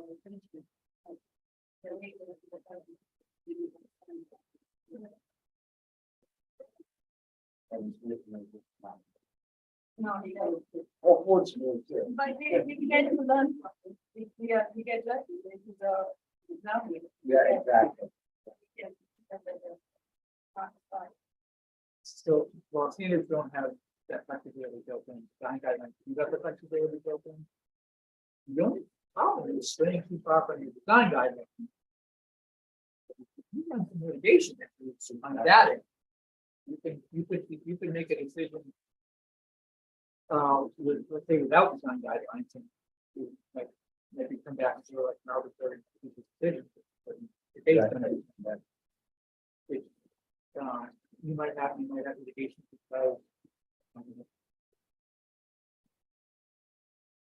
because the applicant individually does not like the decision. You might have based it on design guidelines. May have based it on the applicant. Also, sometimes where an abutter or somebody else, the whole series of abutters. Yeah. Yeah, they may have, because you've approved something that didn't meet the design. That can happen as well. So there is important to think about what your community standard is, and if you're making the decision making, not necessarily on your design guidelines. Good to be thinking about whether we need to go back and think about design guidelines. So, the windows is a challenge. You're not alone. I mean, you may be facing different issues with your windows, but I'm that needs to be in the northeast. But wow, it's the nationwide town hall in the window. Yeah, yeah. Yeah.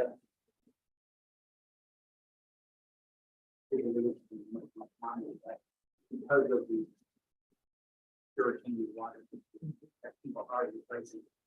Because they do want to preserve the path if they can, so they're trying to make it effective. So are there still questions that you wonder about this? And you feel like you have all the information?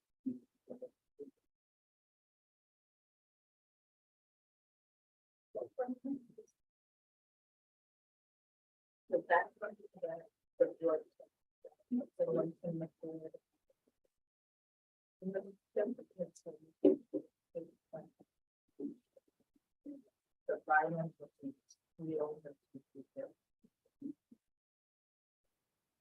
The portion that limit are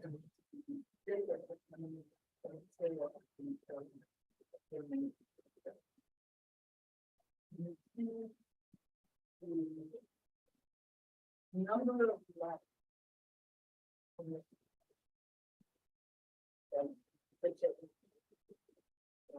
So not only the life.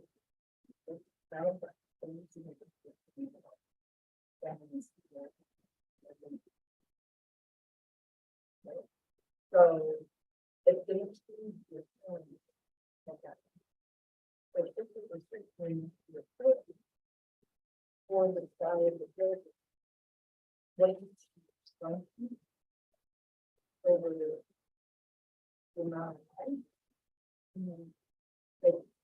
How would you do it? Are you forced to the standards of the building? If you stuck with that, so that the applicant might find it, only for them, and deny it, and say, hey, let the house deteriorate altogether, and you resource altogether. I know, I'm talking You're about about to know. architectural style. I mean, and honestly, the notes is really the 6 over 2. 6 over I mean, 6, but the it's sizes vary a little. They vary. and sometimes I've seen where it's significantly smaller. I know, but Depending on. I've always run by them too. Right. It's So it's very- not necessarily going to be the 6 over 6, but something that's. It wasn't nothing. It's not in the.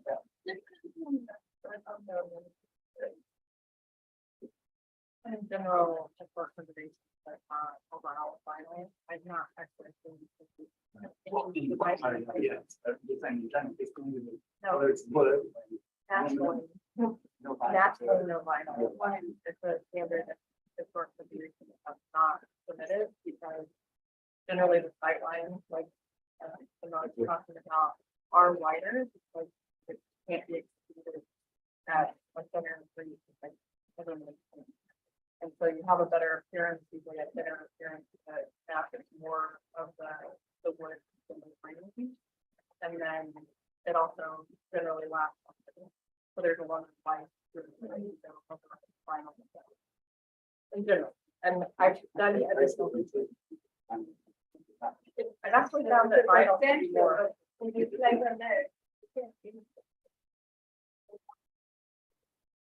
But regardless of the price, we do have a separate application that's supposed to be used if the property owner is asking for an exception to. So that could not be something that we're waiting on as part of any application. Like, so what they. This is what we're saying.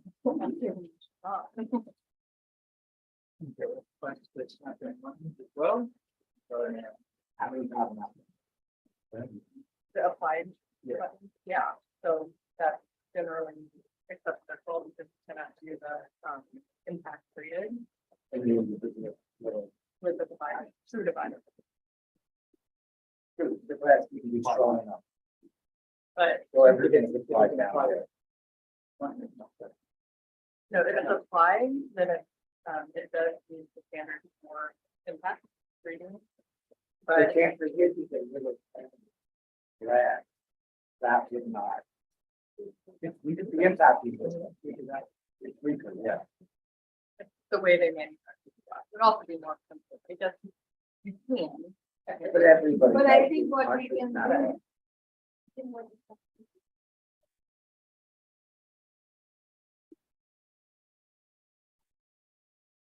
Yeah, I mean, I would say. I'm just application, Yeah. moving the apply, but. That's what- Yeah,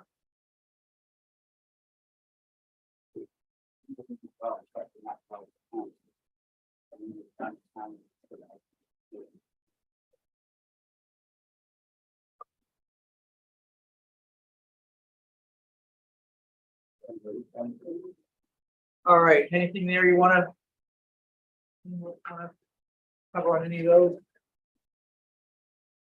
Kind of covered them already. Well, the commission could do a lot to make it easy to you. By taking as suggestions. Choosing some of the, we've got a number of suggestions.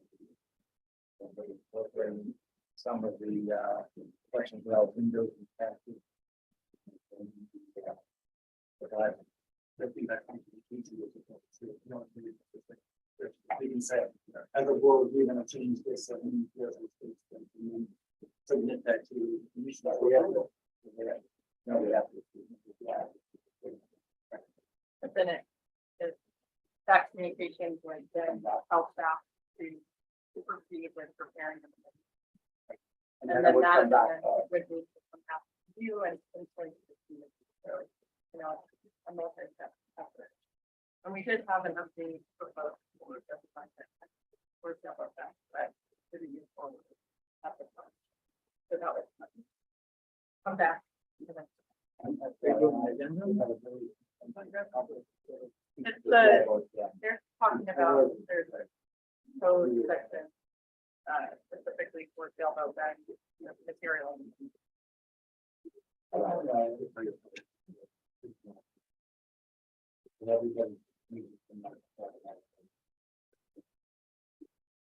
All right, anything else you wanna talk about for windows? Good.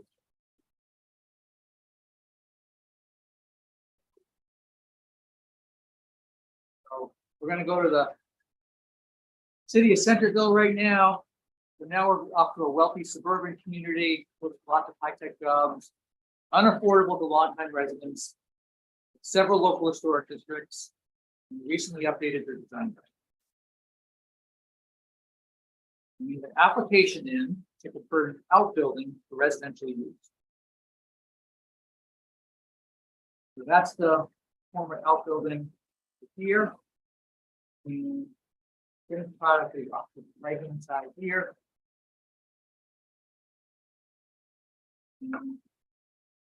Your challenge is then to think about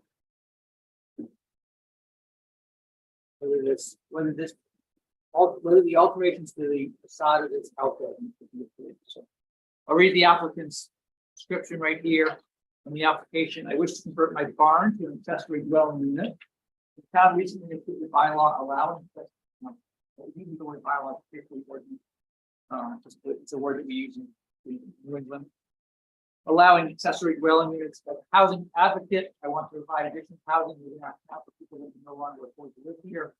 The barn is in poor condition, is not used. By converting the barn to a rental unit, we'll be able to invest some money in the structure as well as provide some housing. The footprint of the building will remain the same. The exterior will only much minor changes to the windows and doors to accommodate the new use. Parking will be down below with the living space above. The only thing this town had in their design guidelines to really use for guidance was this right here. If the new use to improve livability necessitates installing the windows and doors, such installation or removal should be combined to a rear or non-character defining facade of the building.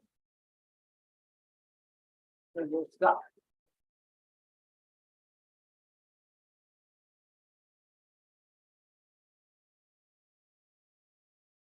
Are we trying to You could historically.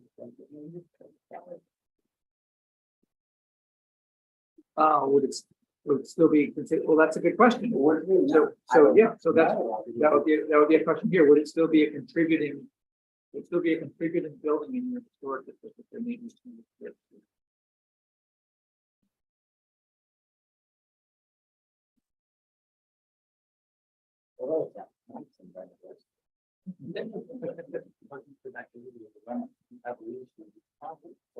Like what time we go down, structurally because it's no longer usable.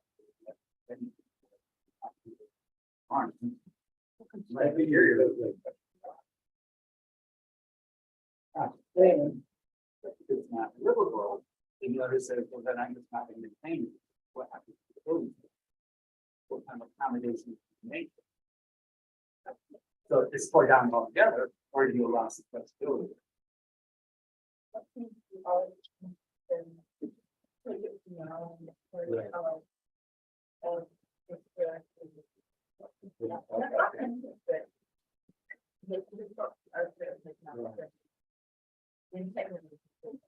If you still tell them that.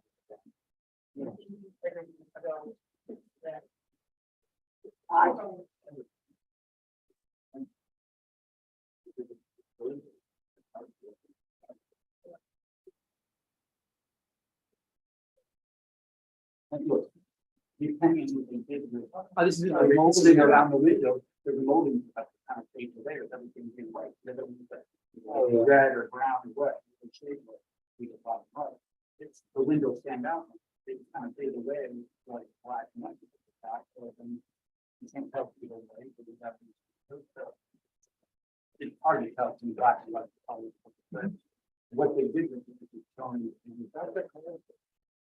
Yeah, and B. Oh, yeah. You know, I keep going back to the fact that, yes, the windows are different proportions, and they're moved around, so to see some of them, and they usually going one garage door instead of two in the original.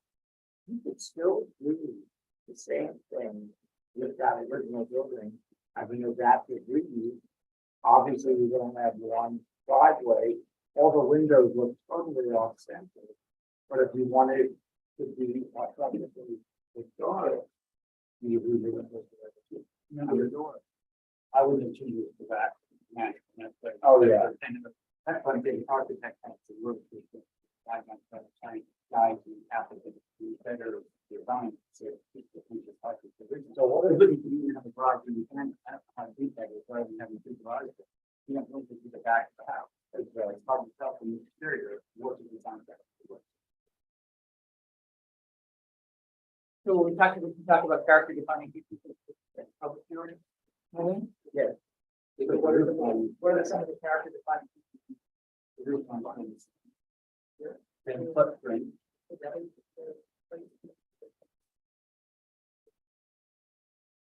Three lots, we not going to stay the same.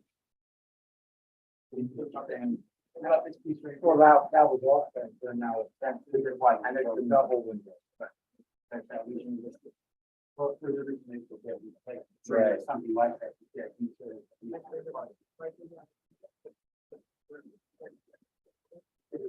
Yeah. You're assuming. Yeah. But also, I think with the land use, like parking, we need to consider the land use, and parking can be a consultant and not be the- it's trying to do it in the- You're not covered parking. Right? It could be. I think it's different. Everything Yeah. is different. Yeah, I mean, you gotta be But I really like careful. how they have done fires, on the property. They also have, it's beautiful one.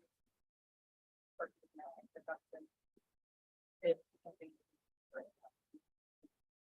So they mitigate and.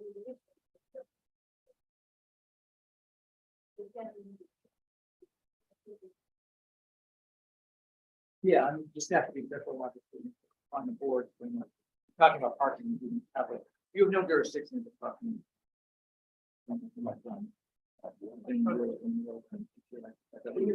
This is a very good project because we often get projects where people have moved the door, moved the windows, put two garages instead of one.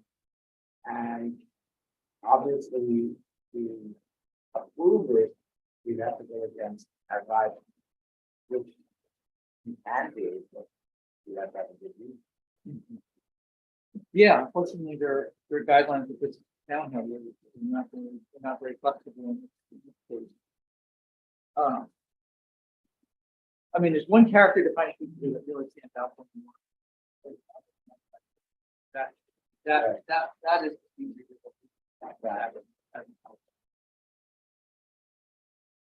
And how would you do that? If you're gonna maintain that character, how would you have a window design to off somebody with window relatively? Yeah.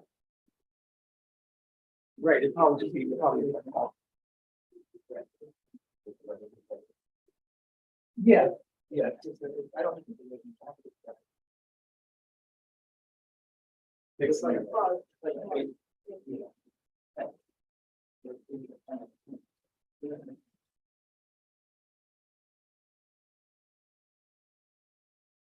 so, yeah, lots of dilemmas on this one. I mean, even though you don't, your jurisdiction has nothing to do with affordable housing. Public good here, when you're providing accessory dwelling. You know, you might want to be talking about affordable housing and how this can be provided. Part of the discussion. Another part here is just these outbuildings get demolished all the time because they don't have be use anymore. It's an economically viable use. But yeah, the dilemma is what kind of changes should be allowed here so that outbuilding has a financial economic way to pay for itself into the future. They have to change it. They have to change it after that. So.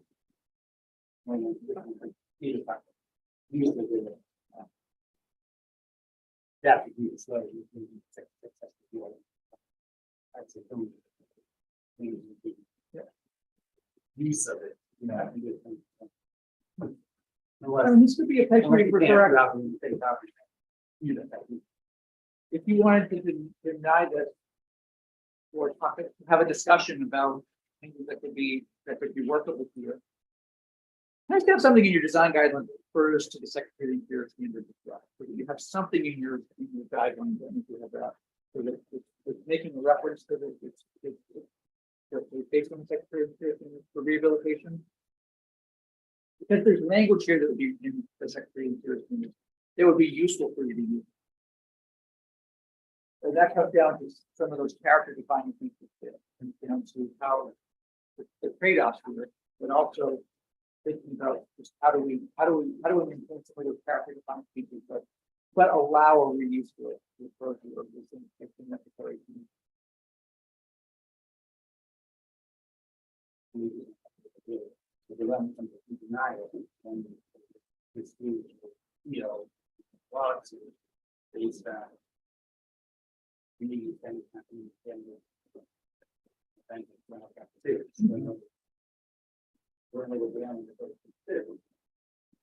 yeah, you know, the compromise, I don't know if you willing if I were voting on this, to allow the new design if they had kept the law where it wasn't at a. What other question members? Because two windows on the first floor, you know, of course, it changes. If anything, I would allow it more like widening, and we had two windows that looked like it was two A-lots. But in two garages over in the bottom. All right, any other thoughts from other board members? And where you would, how would you compromise on something? What would you do? Some way to I would like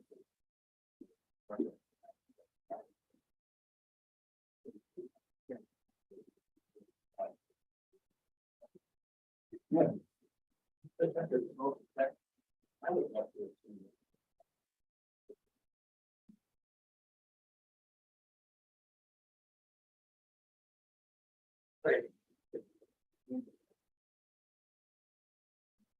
We don't know the fact.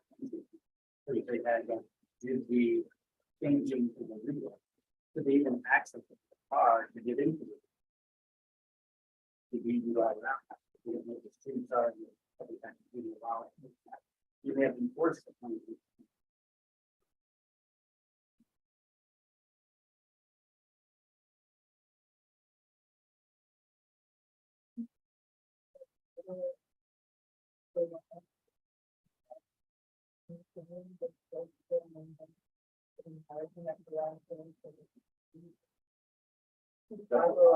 But we don't have that. We gotta do it, have that. In this case, though. In this case, yeah, I would say one thing. But they made a fire, so, because it's not. Overall, yeah. Right.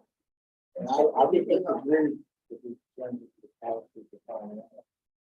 Well, we should keep the windows out, that changes it in the. Oh, of course, it's gonna widen the garage, there's a minute two in.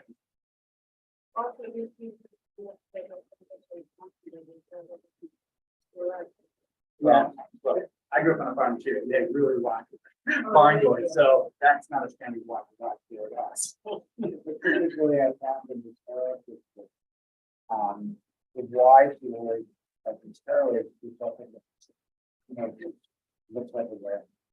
Yeah, look, that was a barn, that has been so changed, so changed over time, the religion has changed too. So again, going back to the evolution of the property, it means to say that changing it that much more is not an evolution of the property. Which is something that it go out, it would change with the time. But that was only a historic barn, it wouldn't look like that. Yeah, you bring up some good points there. I've presented this much time, the first person to mention just how many changes the original, well, the red. But how the red version, the earlier version, it's gone through a lot of changes as well.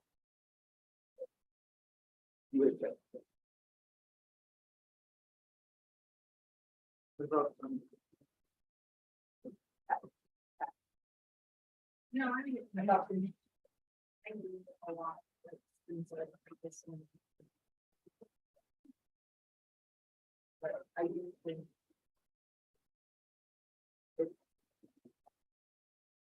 I would. Every time we come to the instance, I really. But I think that there was.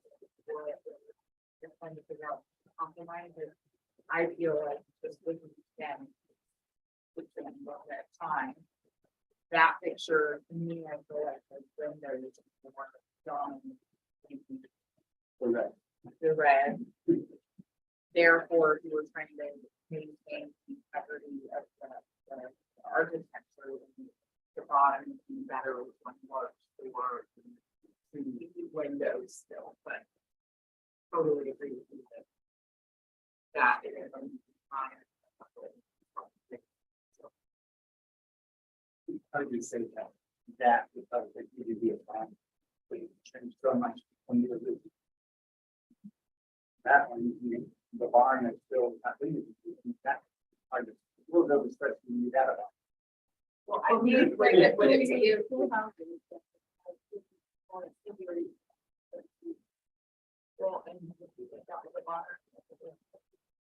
Like if it was white, it would feel like a barn, so. It has changed so much from different, I thought, historical farm, it's traditional farm. There's when you have room to do that. You have one entry point, they bring your data and you wouldn't buy it. You don't have opportunity. They just cut out and made exactly and found that thing. So the way it will work here is that staff will put together a report, right? So you do a staff report, we're putting to the staff report. Usually a description of the request, and outline of the zone. Like, getting the out, like if you have an original photo or an older photo or any information that might give us clues as to what it looked like before, for original, the base version of, and then we outline all of our criteria within our and that thing for those.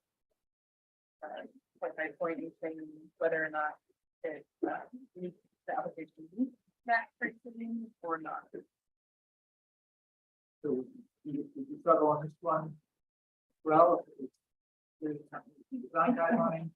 I mean, I think that it would be, you know, obviously having some additional information would be helpful as far as the location of where it is on the property, how far that back it is it visible from the street? Yeah, we're giving them information, so we're all expecting Yeah. to hear about what. Yeah, What so, they acceptable and what wouldn't be. right, so usually we try to, get a bit, yeah, additional information to provide. There's an exit the other way.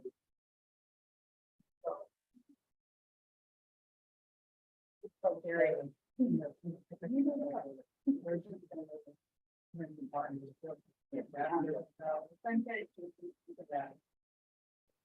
Yeah, thank you.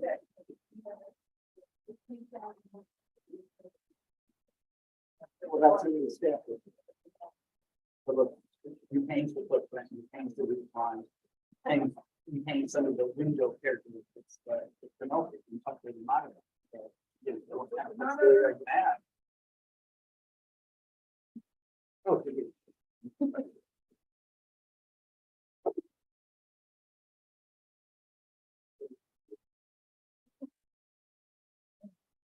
It would have been probably more. Modernizing the block and what that. Yeah, so.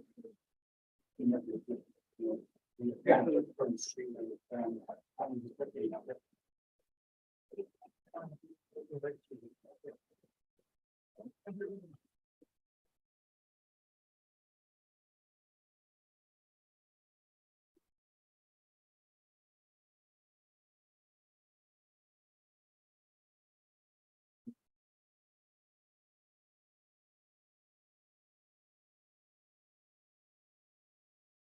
All right, we ready for a motion on this one? Like I said, it's hard to make a motion because of, you don't understand. Yeah. What would you still like to know about? What would you be asking the applicant? Oh, you can. Oh, you can do something. Your favorite question. Parking spaces, you really can do that. So if all the windows will probably be average. You know, like, are defining how.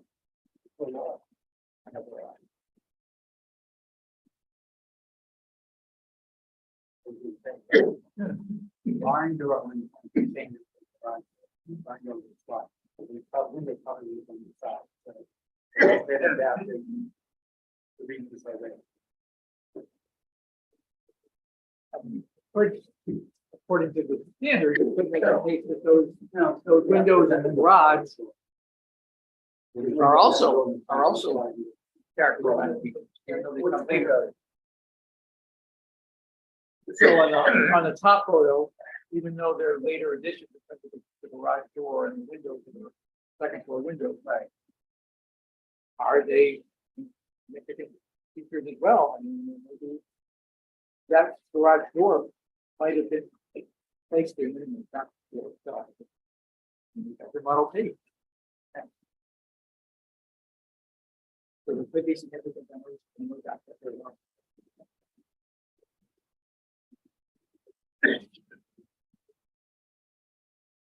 Wanted to do public art.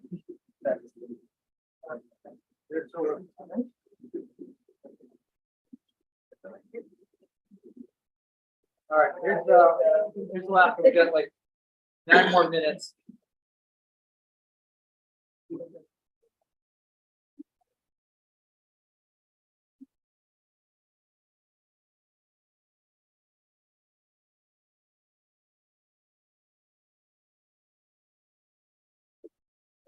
All right, I wish to replace my infuriating wooden fence with PVC. 2012, I replaced the existing wooden fence with a new wooden fence. The existing wooden fence is rotting away. It's only lasted 10 years. I would like to have a fence that will last a long time with prior living. Our contractor is recommending this custom matte finished PVC fence because it is long lasting and can be painted like wood. After it is installed, the contractor will paint the fence white. Nothing different than what you usually get for vinyl fences.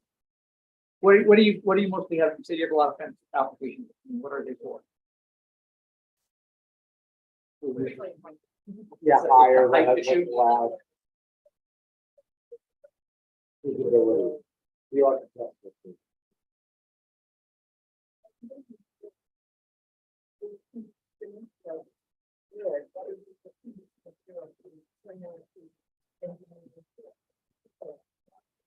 And the engineers were really, not into the theory. Yeah, not- using them in not being exactly.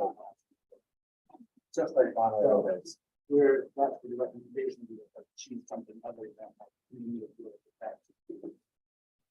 I'm worried about the building. And you see it now. There you go. Yeah. Shall not be used, but it's like, yeah, you wouldn't be able to accept it. And when we're not. Yep, you can have the comments that it's all the environment, so you need that for the. If we could hear it.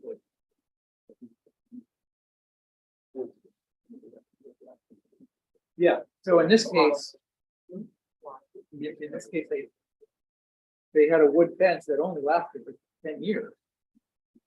Like, with nowadays, it doesn't last very long. There's a company that used to be called Walpole Woodworkers. Where I live, they changed their name to Walpole Outdoors.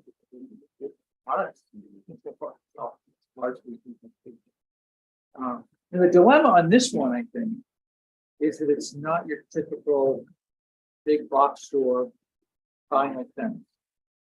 This is actually a custom design. So that's where the topic gets a little more challenging for commissions to get one like this. Because if it's custom design, it is going to be painted. There's going to be some resemblance to wood as painted material. But their guidelines really say plastic fences. They want to come up with standards, they don't allow two-wheelers, or fences, which would be. Which is less than. But I'm not allowed. So you couldn't even have, could you have a aluminum fence?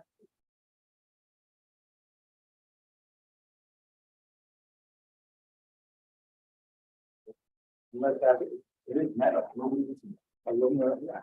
So you could not, I'm taking that to the definition of can do it.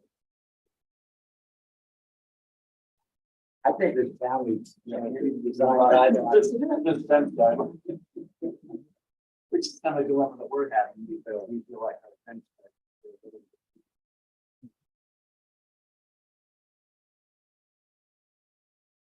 Okay, but for you, it often comes down to more of the height.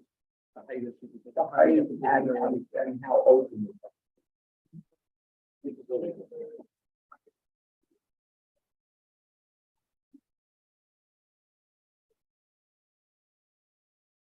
What's the reason you guys for the application?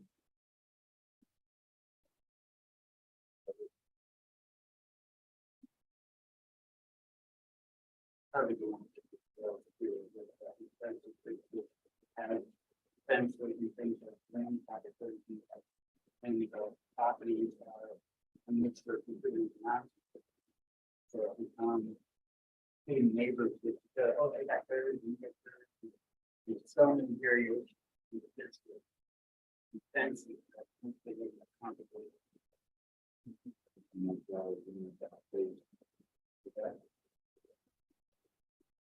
Yeah. So the guidelines talk about height. I think the standard is the property, but I think pushing back and you couldn't say you.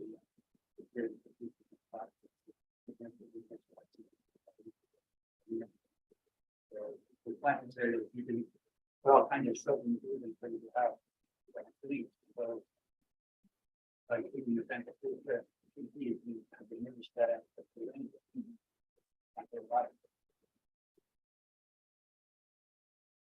And the aluminum is a few different, I think the black. Well, That that last is okay? White. That last okay in the front? So aluminum is actually, you know.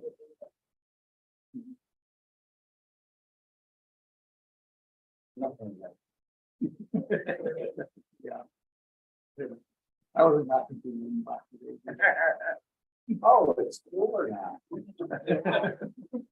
Yeah. Well, if you're in Mississippi or Alabama, it wasn't any better there, so. Now, with Montgomery. There for a few days. Okay, you're pretty much at 6:30 right now. You're finished there, and just any discussion that you want to have, you finish up. I have a question just for your design guidelines. You're gonna have to think about the new design guidelines and put it together. What topics aren't in your design guidelines that you think you recognize and you wish you had? If this was 10 years ago, the topic would have been solar panels for us. If nobody had the solar panels, it's a little bit different for, but nobody had solar panels in the design guidelines 10 years ago, and that's pretty much where everything going in a solar panel. And now it might be something like touching down on bicycles, rentals, infrastructure, scooters, things like that. Are there other things that are coming up that you wish type of big topics in that guideline?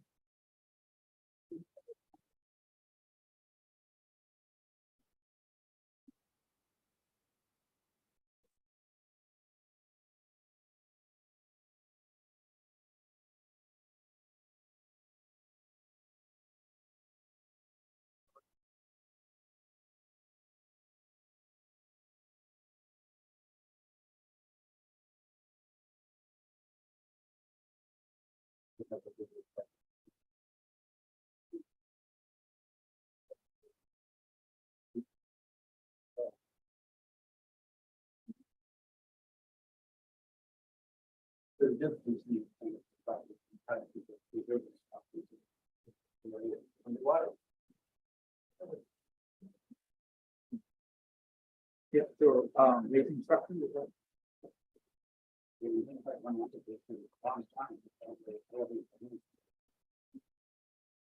So that means something you can get to it. Or new, new ones have to do that. Some of the homes are like, be that a single.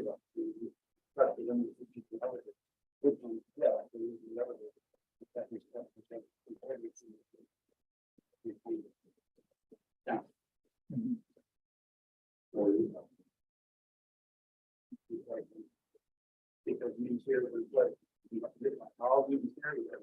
And it's really left. The cost, I think. More money trying to renovate.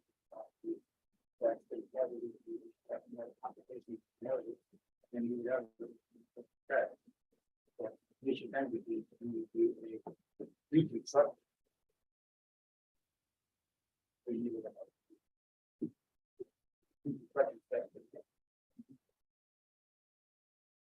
You might have a section design guidelines or something that covers raising properties. Maybe that kind of more different. There's a lot of applications that we had a couple months ago. We used them as a guideline. Along with but those guidelines, a lot of good information. Not sure, maybe a bit more prevalent where people are asking to elevate the frequency. Require some sort of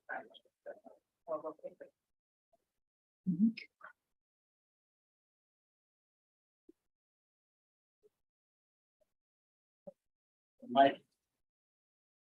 Yeah. We talked about it.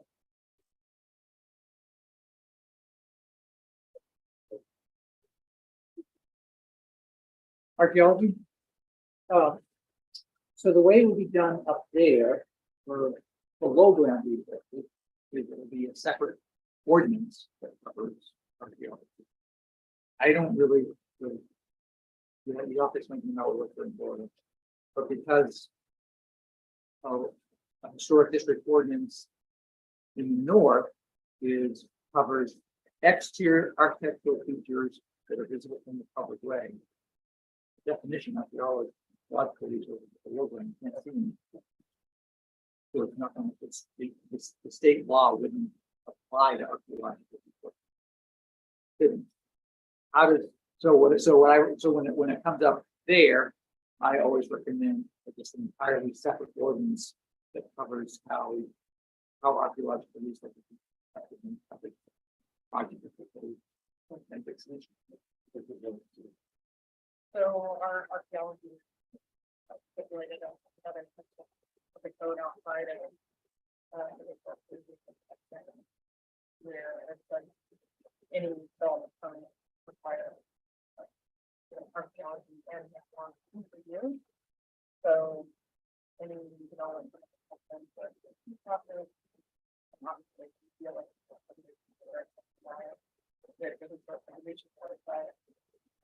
any DRC application of this out on for if there any different points happening on the site, and if it's located in the and then we don't have a separate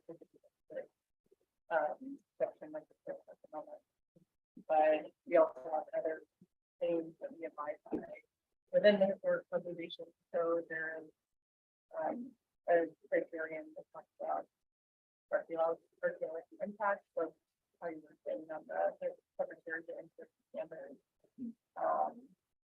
So we look at that as part of any application as well. And then we also have provide by making sure that archaeology and we have other state steps abide by it.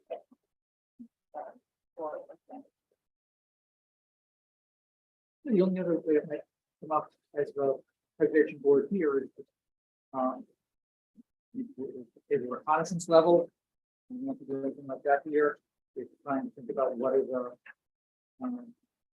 the places that archaeological sites are most likely to be. But we do have a zone that's delineated and defined through a survey that was done by Broward County. So that's what we utilize to understand if the property is in the zone. And that would require an initial review. And the initial review is then mandates whether or not an additional survey would be conducted or monitoring of the site while ground survey is required. So that's generally a process. If we have a project within the next one, and there's several projects that have come in recently that are primarily demolition and new construction in demo then that have required some sort of archaeology. But in general, it's applied for making ground.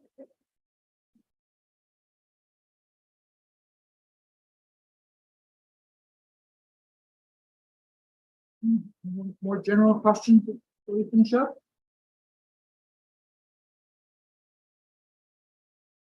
All right. Well, it's a pleasure to meet you all. Pleasure to be here. Happy to stay in contact, and if you want especially the Secretary of Interior standard PDF, it'll be available.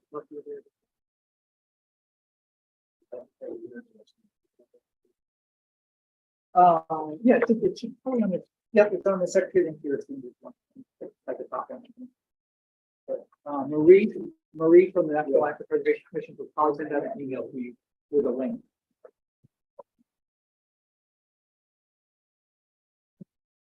Thank you. All right. You're welcome. Happy to be here.